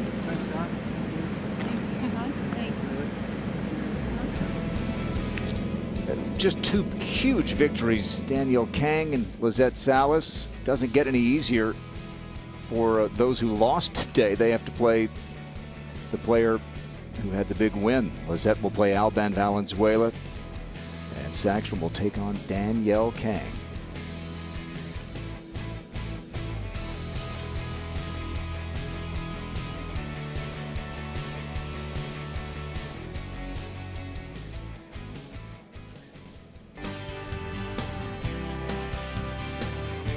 Well, there you see the scorecard. Salas versus Sagstrom, and Salas wins it 5-4, and she is with Jerry Foltz. Thank you very much, Grant. 1 down through 6 holes. What changed from that point forward? I just stuck to my game plan. I didn't really pay attention to what Madeline was doing. I knew her length and my accuracy was going to be a good match, and she bogeyed a par 5, and I think that's when the momentum switched, and I just stick to fairways and greens and kind of built that momentum from there. And it was a solid match up until 3/4 of the front 9, and I kind of took control of it. You're known as a very determined player, a lot of grit, a lot of guts when you're playing out there. Are those the kind of attributes that are beneficial more so in match play? Yeah, definitely. I knew I had to, come out strong, knowing Madeline is a powerhouse and can play deep. But I didn't think I could. I believed I could, play my game and still, win the match, and that's exactly what happened today. Man, you won it handily. Congratulations. Yeah, Good luck the rest of the week. Thanks. Thanks for your time. Congrats to Lizette. Take a look at our current race to the CME Globe standings. Lydia Ko had a 1-point lead on Nelly Korda going into last week's Pure Soap Championship at Kingsmill. Nelly moved ahead with a closing 66. Brooke Henderson is 7th. She tees it up at the 13th. Yeah, just a really tough hole. Players struggling to find the green here today. And Jenny Coleman hit first. She's over the green in the rough. Seeing some big firm bounces. Good. That's a pretty good play there. Yeah. Just to get in vicinity of the hole location and keep it on the green is a good shot. It's a good look up the hill there. I was out there this morning walking around that green, and just kind of a nice look up the hill right to left. So Brooke in a pretty good position. Let's go to the 17th, that other par 3, down the hill over the water. Gorgeous looking hole. Can't believe that you're in the middle of the desert.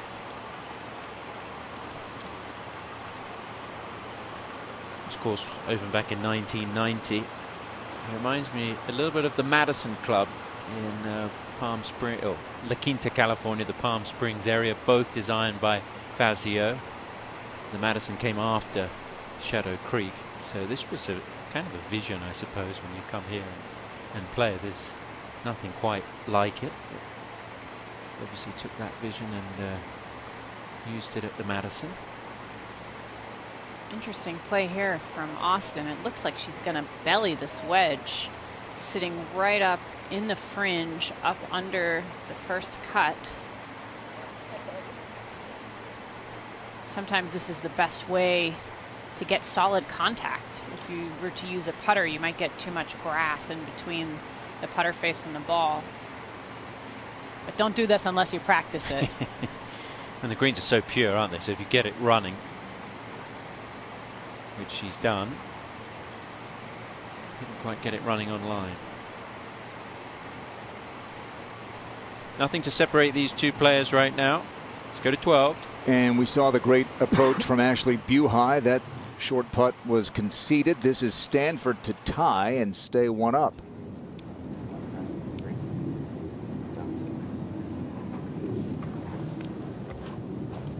I mean, you don't think she's still got the fight? She is an assistant captain for Pat Hurst. She might be a playing assistant. It's got to suck the life out of you, doesn't it, when you hit a shot to tap in range and then someone rolls in a 30-footer? When you watch your opponent do that all day, it gets very tiring very quickly. Okay, Annie Park here with a big putt.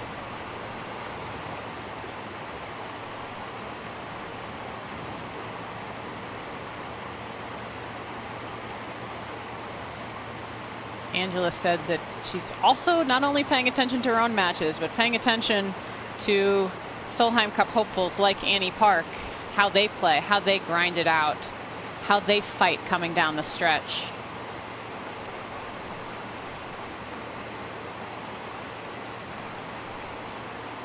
There's a lot of movement there.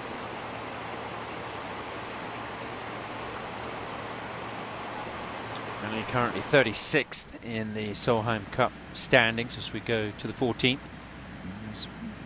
Really tough par 4. Fourth shot for Christina Kim. She's got to win it. You good, girl? Pick that shit up. She's done. She concedes. And Jennifer Cupcho wins it handily, 6-4. She is bidding not only for her first career victory, she's trying to vault past Jessica Korda for the 4th and final spot on the U.S. Olympic team. Currently, she's still got Austin Ernst ahead of her. And there's Austin at the 17th. And this is to keep the match tied between Ernst and Park. Go down the 18th.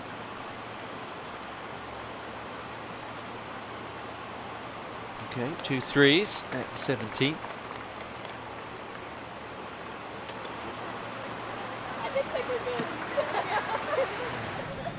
Friendly rivalry between those two.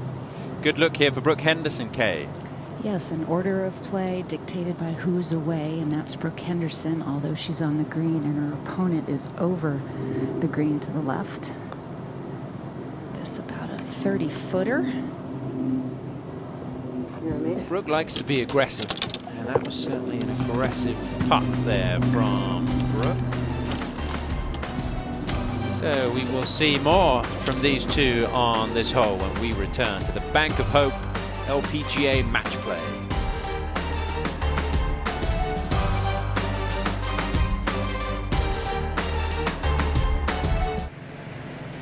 Back on the 13th, and a par putt for Jenny Coleman. Yeah, her chip shot went a good 25 plus feet past. Yeah, this is a moment ago, and she's knocked it farther by than Henderson's par putt. We're a little later these next couple of days for our coverage. Day 2 and 3, both 7 o'clock to 10 o'clock Eastern Time. Following PGA Tour coverage on Golf Channel. Day 2 of the Bank of Hope LPGA match play. Round robin pool play. Days 1, 2, and 3, Wednesday, Thursday, Friday. And the 16 players who advance out of pool play onto the round of 16 Saturday morning. Bogey putt now for Jenny Coleman. Really no excuse for her to run that par putt this far by. She got a good read on the putt off of Brooke's birdie putt. And if you're intending to beat Brooke Henderson, you cannot make silly mistakes.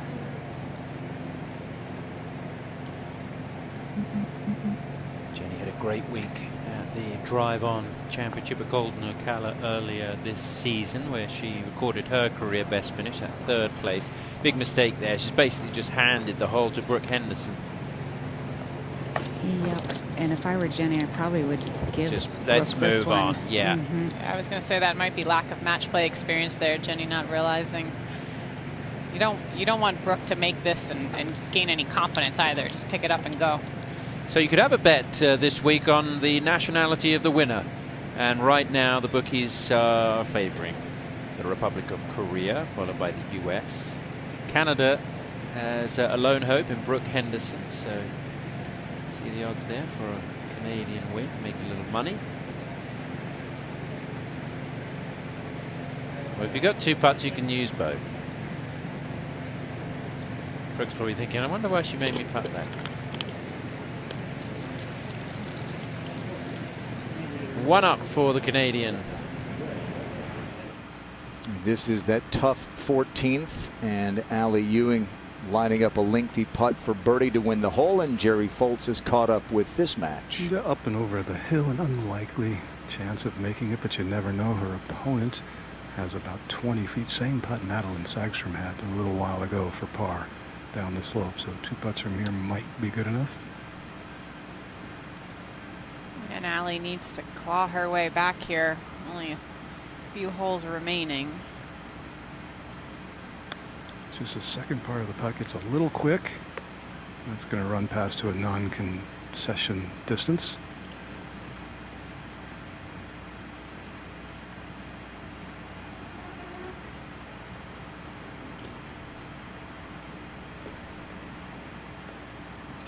But here for a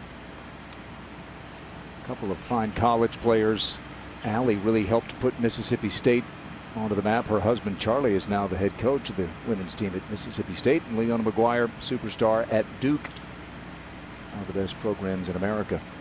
A reminder of the NCAA championship match coming up later today, Jerry. Yeah, neither of those teams are in it, but Ole Miss is against Oklahoma State. Some great match play drama going on there, as there is here. Miss for 4. A little speedy, just turning a touch to the left.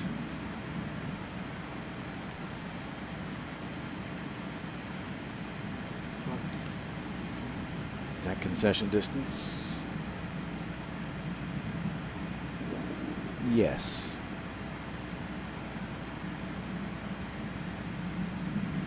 Leona's given herself a couple of really good chances to win this year in this extended rookie season. Tied for second behind Lydia Ko at the Lotte Championship. Also finished 6th in Ocala. Now a putt to win the hole for Allie Ewing. She could use it. Yep, 5, maybe 6 feet. Solheim Cup captain Pat Hurst has her hands full, looking at as many of the American players as she can today and how they respond in clutch situations. This is really the only chance she gets to see them in a similar format to what they'll be playing. Yeah, she said she's out there, wants to show support to as many players as she can. I was always nervous when the captain was watching me. I was talking to Lizette, and Lizette, oh, good putt there. Lizette said she's flattered that she's out there. That means I'm still on the radar. Off to the next hole goes the captain. She likes what she saw there. This could be a Solheim Cup preview with Ireland's Mcguire against the American Allie Ewing. Tom, what do you have here? Well, you'll notice here that Sarah Schmelzer is now credited with the win against Carlota Saganda when we saw Saganda win the match. We just had a note from the LPGA, and they have confirmed that Saganda received a slow play penalty on the 18th hole, which results in the loss of hole, and therefore the match swings the other way, and Schmelzer is given the win. So that is a massive penalty for Saganda, but she violates the policy. Today's coverage is brought to you by MGM. Sports are better in Vegas. Choose your seat at MGMResorts.com. By Volunteers of America. And by Skechers. Be comfortable with Skechers Go Golf Jasmine footwear, worn by Brooke Henderson.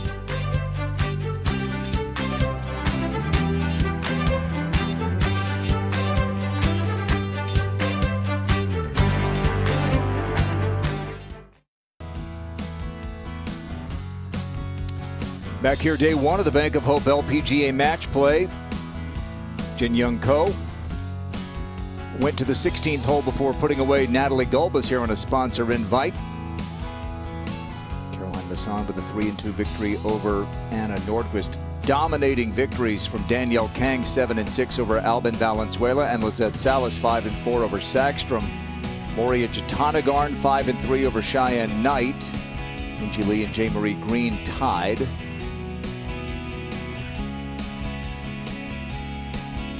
Munoz's only LPGA title came in a match play event in 2012.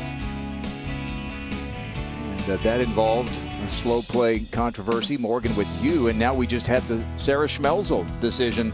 Saganda, we saw her birdie the 18th, but instead she loses the 18th. And it's Schmelzel who gets that.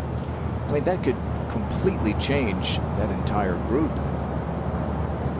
14, Brooke Henderson. At a disadvantage, hitting out of the right fairway bunker, 177 yards to the hole. Looking to get this on the front center of the green. Pulled it a little with a draw. And that's well short, and her opponent's in pretty good position on the left-hand side of this hole in the rough.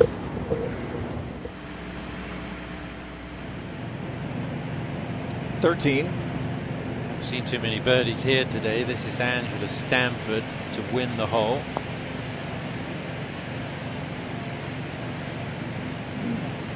And that is going to be a half. Going to tie the hole.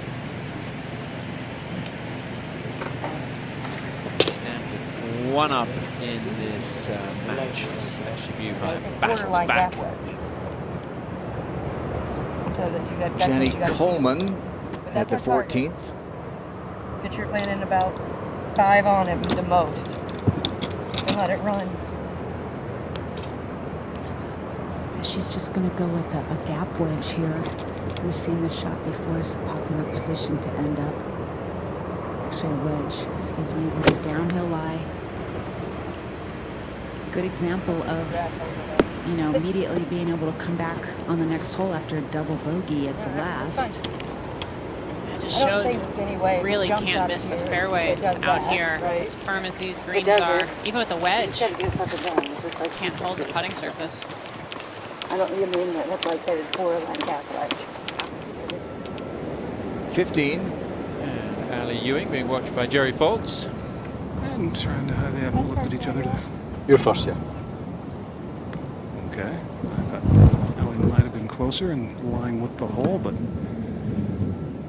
everybody decides she goes first, as it is 182 yards to that back right hole location. Wide green, but it doesn't look it from the fairway, Morgan. No, there's a lot of space, but it sits at an angle. That's why it's extra challenging to take on that hole location. There's a lot more carry than if you were to go towards the left side of the green. It sets up for a fade, but you're going to have a draw lie almost anywhere in this fairway. And that's just the predominant shot, I should say, of most players out here is a slight draw. That's why we've seen most players miss this green left.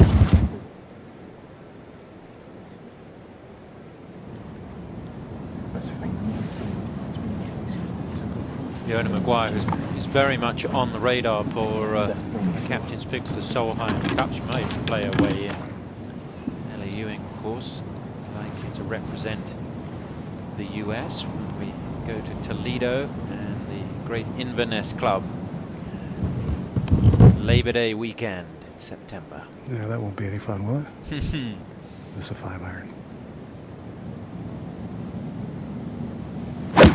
That is plenty of club if she catches it solidly from this distance. She doesn't look like she caught it all. Takes that big firm hop that we've seen. Yeah. It's just tough to find the putting surface even though there's a lot of room there because of the firm bounce. Especially coming in with a 5-iron.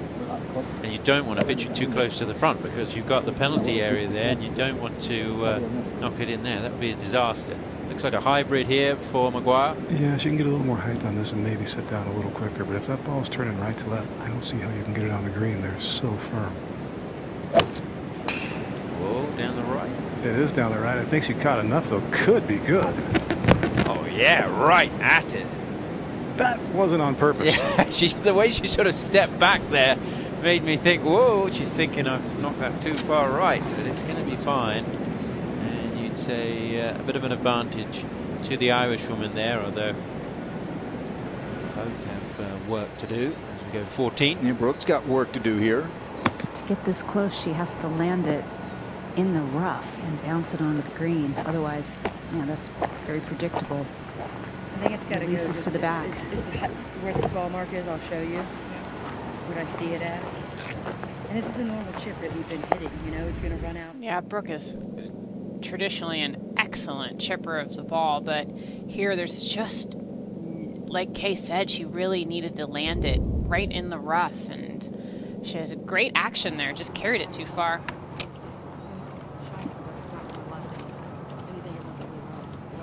Keep it here for Jenny Coleman as Brooke marks.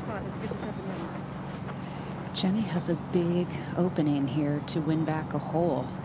This is not that difficult a shot. She's close enough down to the edge of the green where she has minimal downhill lie. The ball's going to come out low. She has a lot of green to work with. A little right to left break. You can see how much there Jenny choked up on that club to counteract the ball way above her feet. We went and drove the 14th this morning, and you looked at that pin, and it's lived up to what we thought it would be today. Nobody can get it close. We haven't seen anybody within 30 feet all day. The only birdie was a conceded birdie, Jennifer Cupcho from Christina Kim. Henderson leads it by 1 over Jenny Coleman. Day 1 at the Bank of Hope.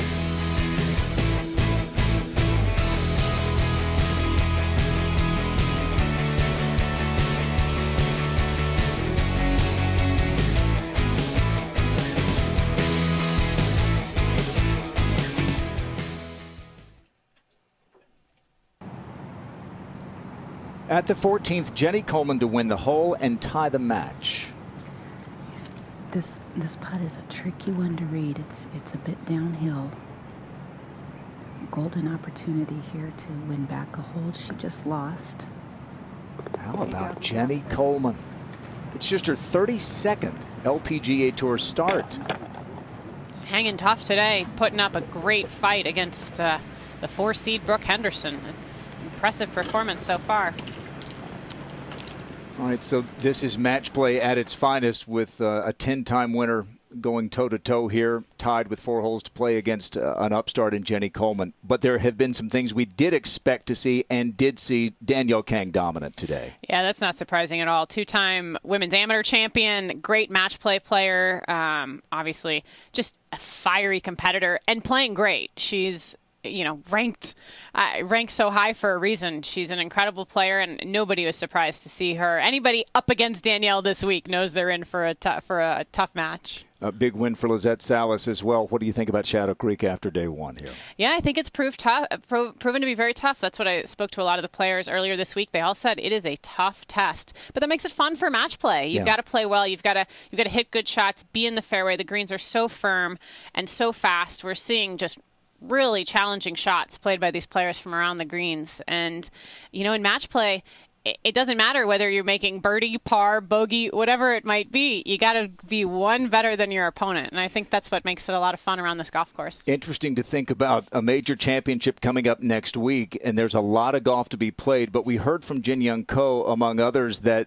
really let's focus on this week. We'll worry about the U.S. Open next week, right? Yeah, it's definitely an emotional week here, playing match play, a lot invested in every round. And it could be potentially a lot of golf for those who make it all the way to the semifinal, 7 rounds of golf. Yeah. But people are here. They want to win a golf tournament. They're here to win. And Shadow Creek is a very tough test that could set them up nicely for next week. Now, we've had a great first day. We're going to continue for another half hour on golfchannel.com. You can watch that as well as on the app. Coming up next, it's College Central as they get you ready for the championship match between Oklahoma State and Ole Miss. And then we're with you tomorrow on Golf Channel for 3 hours, 7 o'clock Eastern time to start. Notice the later time tomorrow as well as on Friday. It's always a bit of a flip of the tee when you go head-to-head in match play.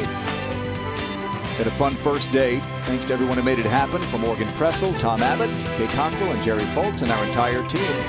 Thanks for watching the LPGA on Golf Channel. 30 more minutes on golfchannel.com.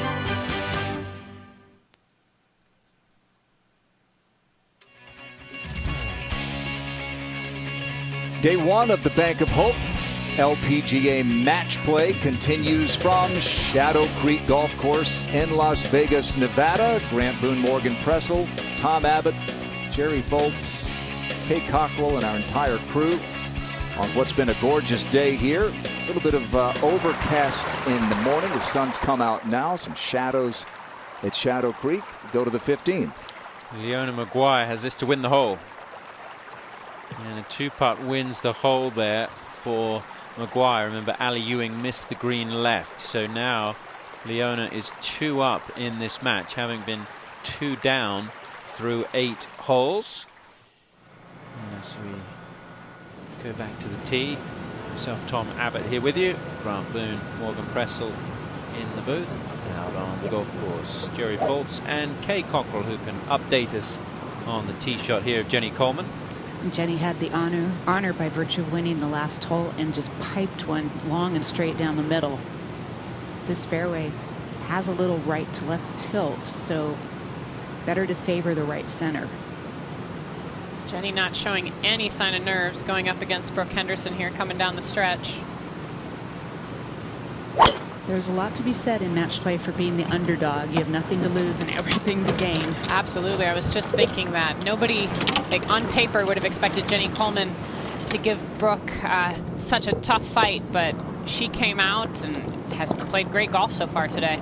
Big mistake there from Brooke. Looks like it found the bunker down the right. There's one big bunker and a small bunker to the right of that big one, and that is where Brooke's ball looks likely to be lying. Let's go to 12. And Sarah Kemp a chance to take the lead on Patty Tavatanikit.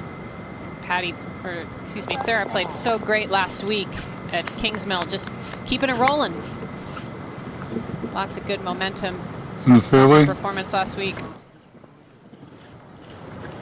To the 14th, at tucked hole location, the tree standing sentinel, Angela Stanford taking on Ashley Buhai. Third shot here for Angela. Angela said this week the biggest challenge would be mentally being ready to work instead of being here in Las Vegas to play. She loves coming to Las Vegas on vacation. Doing some good work here. A beauty. Buhai hit it tight at the 12th, like as in tap-in distance with her approach, but Angela rolled in a 30-footer. And she was able to stay one up. This is Mi-Hyang Lee, who is 3 down to Stacy Lewis at the 12th. She got a bad angle here into this hole, coming in from the right rough. Launches it up and over the trees.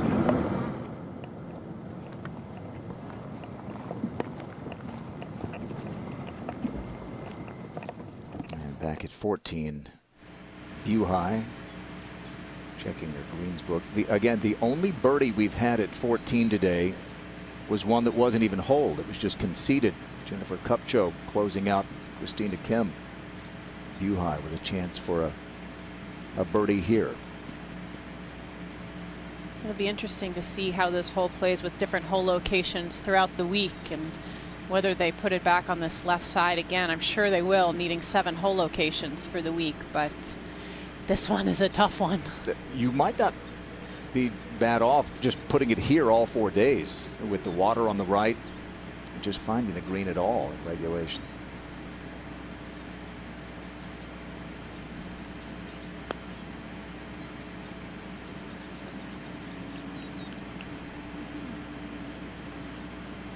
Still be away. I think she is. Buhai had a bit of a match play situation with Georgia Hall in Portland last year. They went to a playoff on the second hole. Ashley missed a shortish putt. Georgia got the victory. Speaking of Portland, Brooke Henderson knows it well. He won there a couple of times. She loves courses that are tree-lined and traditional in feel. After that drive, Tom, she is at a big disadvantage on this challenging par 4. 177 yards to the hole. She's missed the last 2 drives into right fairway bunkers. And as we've seen, fairway is absolute premium around this golf course. Morgan, I think if I were her, I'd be looking to the left front of the green, not think about the flag. Just get it sort of in the middle front, 157 to the front. If she hit like a 165 shot, because her lie is not stellar. It's almost sitting down a little bit in the rut that the ball rolling from right to left created. Yeah, that'll make it challenging to get solid contact, but it's hard to play to the front of a green when you've got water short. That's why I think we've seen so many players go long and left on this hole. Is she first to go, Kay? She is. And she really has no lip to be concerned about. This is all about feeling comfortable with the club in your hand, being committed to that target, and really just catching this cleanly, She went solidly. Went back and changed clubs.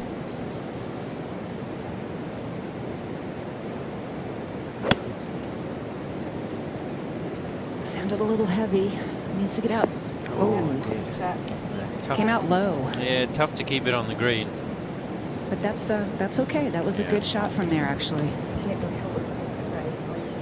14. And after running the birdie putt past, Buhai for par.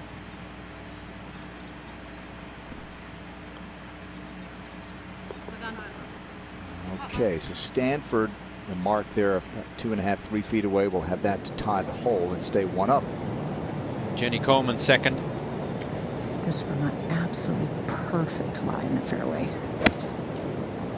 She has a strong swing, but this going right, a big miss. Oh my goodness, right of the penalty area. Is it dry, Kay? We can't quite see it. I think it is. I'll update in a minute. Might be a little nerves there, realizing she had an opportunity to capitalize and potentially go 1 up in the match with a good shot there. Well, if it's dry... It's dry, she can still get up and down. Yeah, there it is. Not the best lie by the looks of things. Let's look at the shot she has. Well, she's got a bit of green to work with, but it's better than knocking it in the penalty area. Stacey Lewis with a lengthy putt at the par 4 12th, leading Mi Hyang Lee. This for birdie.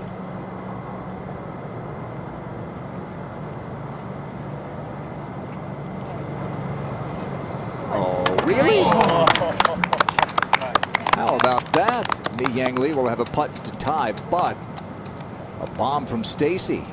We talk about players on Pat Hurst's radar. I think Solheim's on Stacey's radar more than just about any player out on this golf course. She said it's all about the Solheim. Amy Olsen would love to make the Solheim Cup team. She might play Bronte Law there at Inverness. She's playing her here. Wow. She's wearing her red, white, and blue today, too. I don't think she would love to play for Pat Hurst. So a par putt coming up for Bronte Law to tie that match. Angela Stanford to tie the 14th hole. It's an up and down to remember. Somehow, hook or crook, she stayed ahead of Ashley Buhai. Bronte Law to tie the match. Oh, yeah. Great Solheim Cup competitor. Yeah, Bronte hasn't played her best lately, that's for sure, but never count her out. She is fierce, and she's the type of player who can get it done even when you're not playing your best. And match play really demands that. Bronte played the Solheim Cup and a great amateur player. Amy Olsen won the U.S. Girls Junior back in 2009, a match play event. To 12, and Mi Hyang Lee to tie the hole. Just a buzzsaw. Stacey Lewis, who had a good first couple of days at Kingsmill last week. Had the lead going to the 18th hole Friday, and then struggled on the weekend. Not struggling today.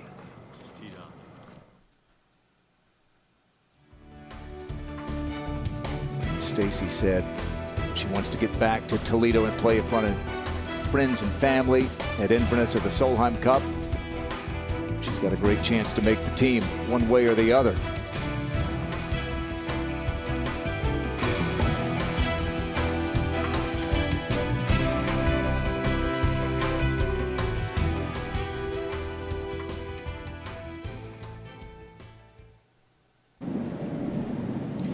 Henderson's third at 15. Jenny Coleman hit a beautiful flop shot and is around 5 or 6 feet away for par. This is a chip and run that, wow, that was very similar to how Jin Young Ko fluffed her chip. It's just not stopping. Look how far that goes when you make a mistake from the left side of the green. And it makes Brooke look pretty foolish there. It's tough. 15 is just tough. All right, Leona Mcguire, third shot here. 202 is the yardage we see, Jerry. Yeah, she had some tree trouble left. Had to try and hit a low running 3-wood, but got caught up in the rough. Long ways back. Ellie Ewing in the left rough as well, but with a wedge in. Yeah, this is not the hole you want to be coming into with the hybrid, but this is going to take the slope. What a shot from Leona Mcguire. That's the same as if you'd had a wedge in your hand, sure. Right? Out of position, but now on the green and with a good look at birdie. Back to 15. Things have changed pretty quickly on this hole. Sort of back and forth between Brooke and Coleman. This is now for par. And this is not an easy putt. This is a putt you really have a low percentage chance of making, and is enough of a challenging 2-putt to keep your attention. Uphill, left to right break.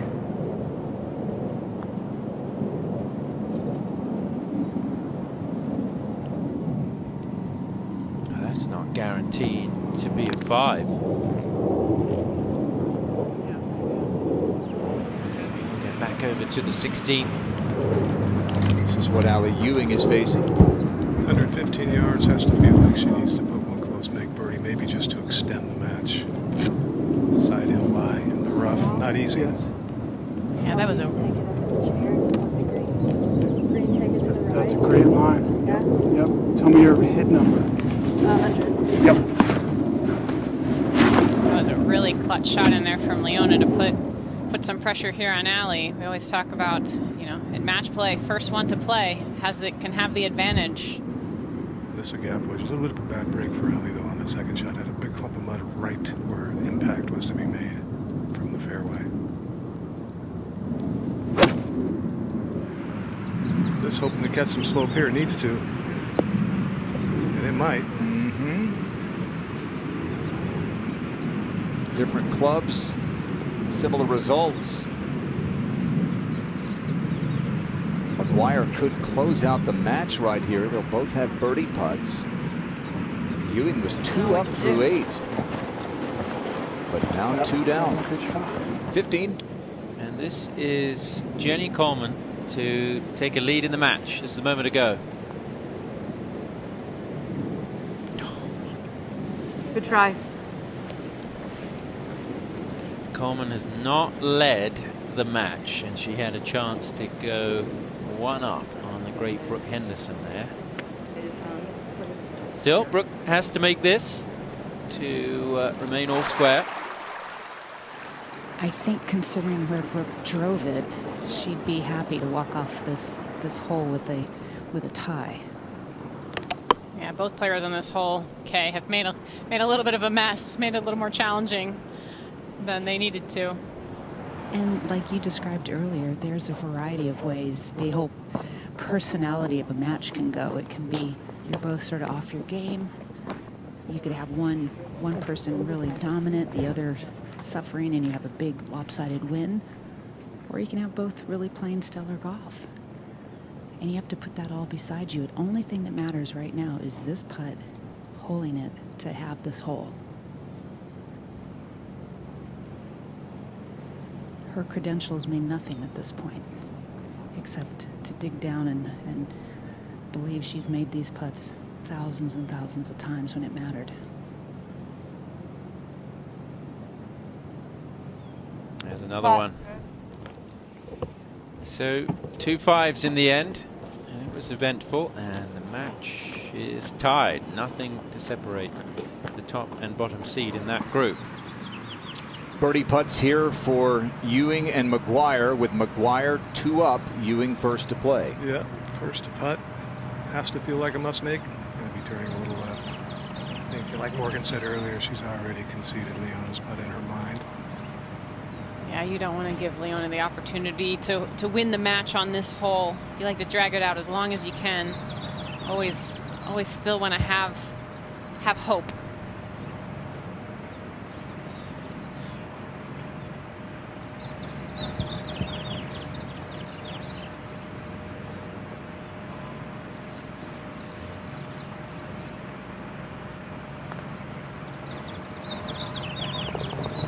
Great birdie. Well, that's huge.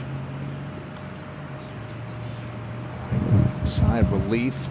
She's at least going to see the 17th. Will she be 2 down or 1 down?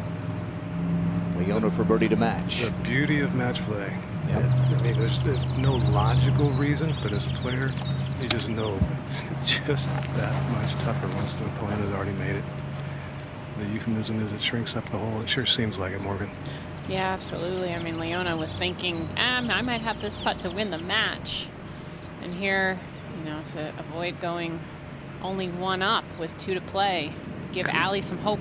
Could technically still lose the match if she misses this.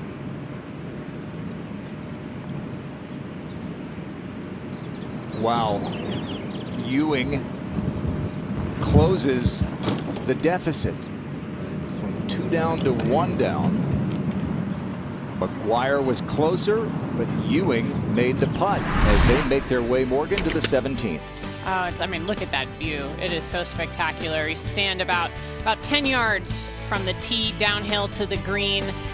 The right side and the left side of the green sit at a little bit of an angle. No area of the green is more than 12 deep, so players have to be super, super precise on this very small target. And there's a look at the whole location today. Front left. It's not too windy today, but you could imagine, with as shallow as the green is, if it were to get super windy, you just better hope you have the right club, the right number, so you can find that putting surface. There's trouble all around the green, as you can see there.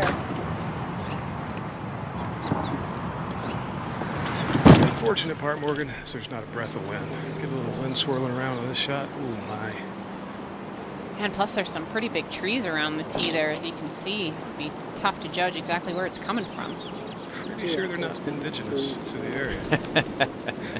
It's pretty amazing what they've been able to do here.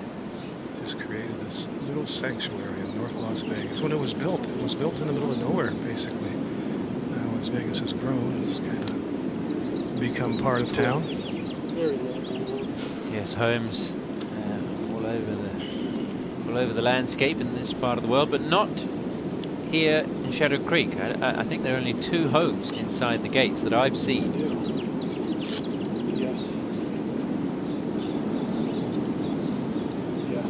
Very private place. If you're lucky enough to play here, then you're going to enjoy yourself, that's for sure.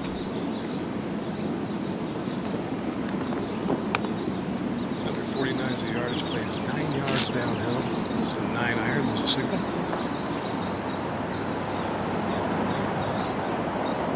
We are at just a slight elevation here, about 2,000 feet above sea level, which is approximately a half club for most players.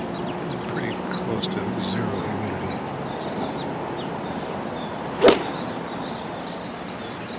This is a direct, well, more than direct line. This is left. This is trouble.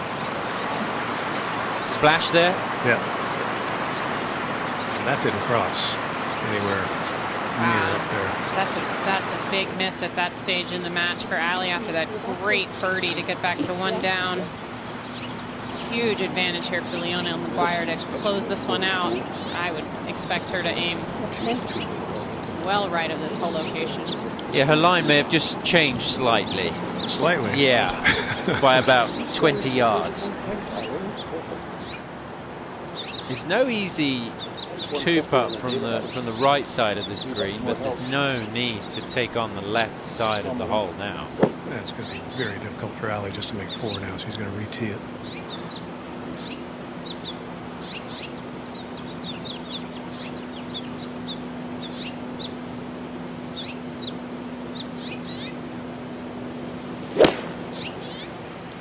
Well, didn't exactly aim right. Wow. Sometimes as a player, it's just hard to aim away from a flag. No matter as much as you know that's the smart play. Sometimes it's hard to aim over there. Unless there's a box.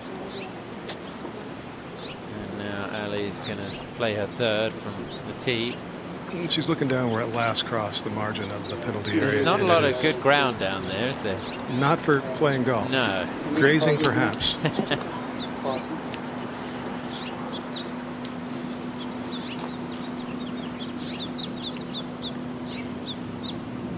Had a hole-in-one last November at Pelican. Just saying.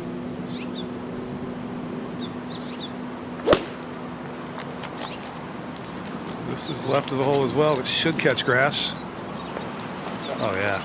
Needed that. Yeah, it's got a chance of a 4. It looks likely to be Leona Mcguire's match right now. 2 putts to win and take out a Solheim Cup player that she may potentially face later this year.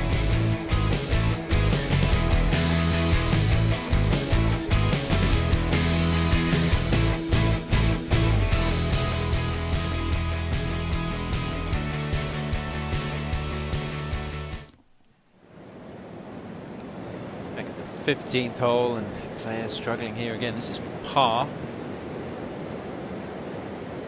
Yuhai's going to make a bogey. Angela Stanford has a par putt to come to win the hole. Meanwhile, we'll go over to the 17th, where Ali Ewing is desperately trying to stay alive in this match against Leona Mcguire. We are in Vegas, so it's quite obvious the odds aren't in her favor. Just a 2-putt from Leona, and it's done. But it's not a guarantee. Downhill pretty quick. Can't miss the line by far enough to be a missable distance from a putt like this, but you can certainly miss the speed. Yeah, there's not too many guarantees around this course, huh, Jerry? No, not at all. The only guarantee is it's in perfect shape.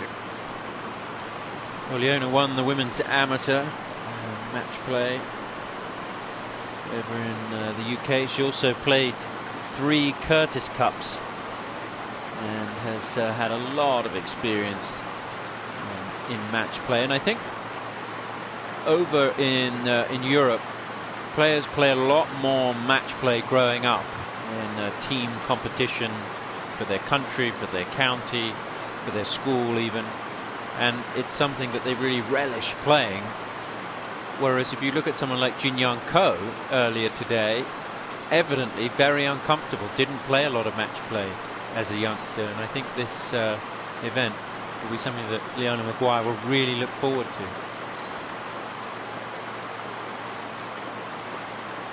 Did you get the speed right? Yep, it's done. And it is going to be over. So Leona Mcguire will beat Ali Ewing here in the first round Bank of Hope LPGA match play. Remember, there are group stages over the first 3 days, so nobody's going home just yet. Ali will still have a chance to make it through to the weekend, but it's going to be a little bit more difficult now.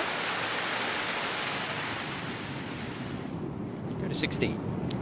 Brooke Henderson, after tying that 15th with a bogey with Jenny Coleman, now third shot at the par 5 16th. A little room left, as we saw the previous group. You can feed it in from left to right.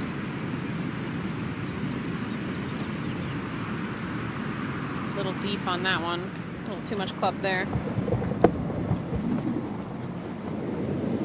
Back 1 to 15. And a putt to win the hole for Angela Stanford.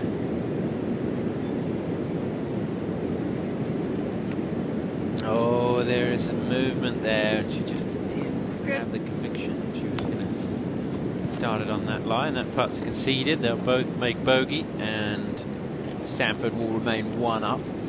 She was talking so glowingly about the way the players have been treated this week by MGM, Shadow Creek, and the sponsors. Stacey Lewis to win the hole at the 13th. This is some performance here from Stacey Lewis. 5 up in the match over Mi Hyang Lee. This one looking likely to end pretty soon.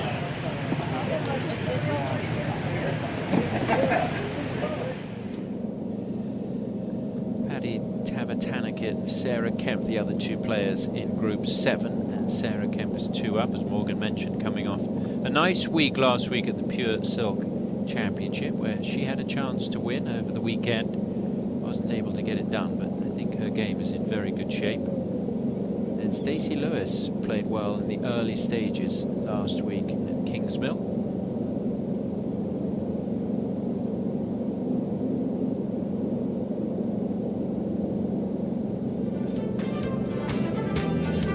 That's going to wrap it up for our day 1 coverage of the Bank of Hope LPGA match play. Go to golfchannel.com or lpga.com and see the latest scores. We've got day 2 coverage as pool play continues tomorrow at 7 o'clock Eastern time for 3 hours. Same schedule for Friday as well. For Morgan Pressel, Tom Abbott, Jerry Foltz, Kay Cockrell, and our entire crew, I'm Grant Boone. Thanks for watching the Bank of Hope LPGA Match Play.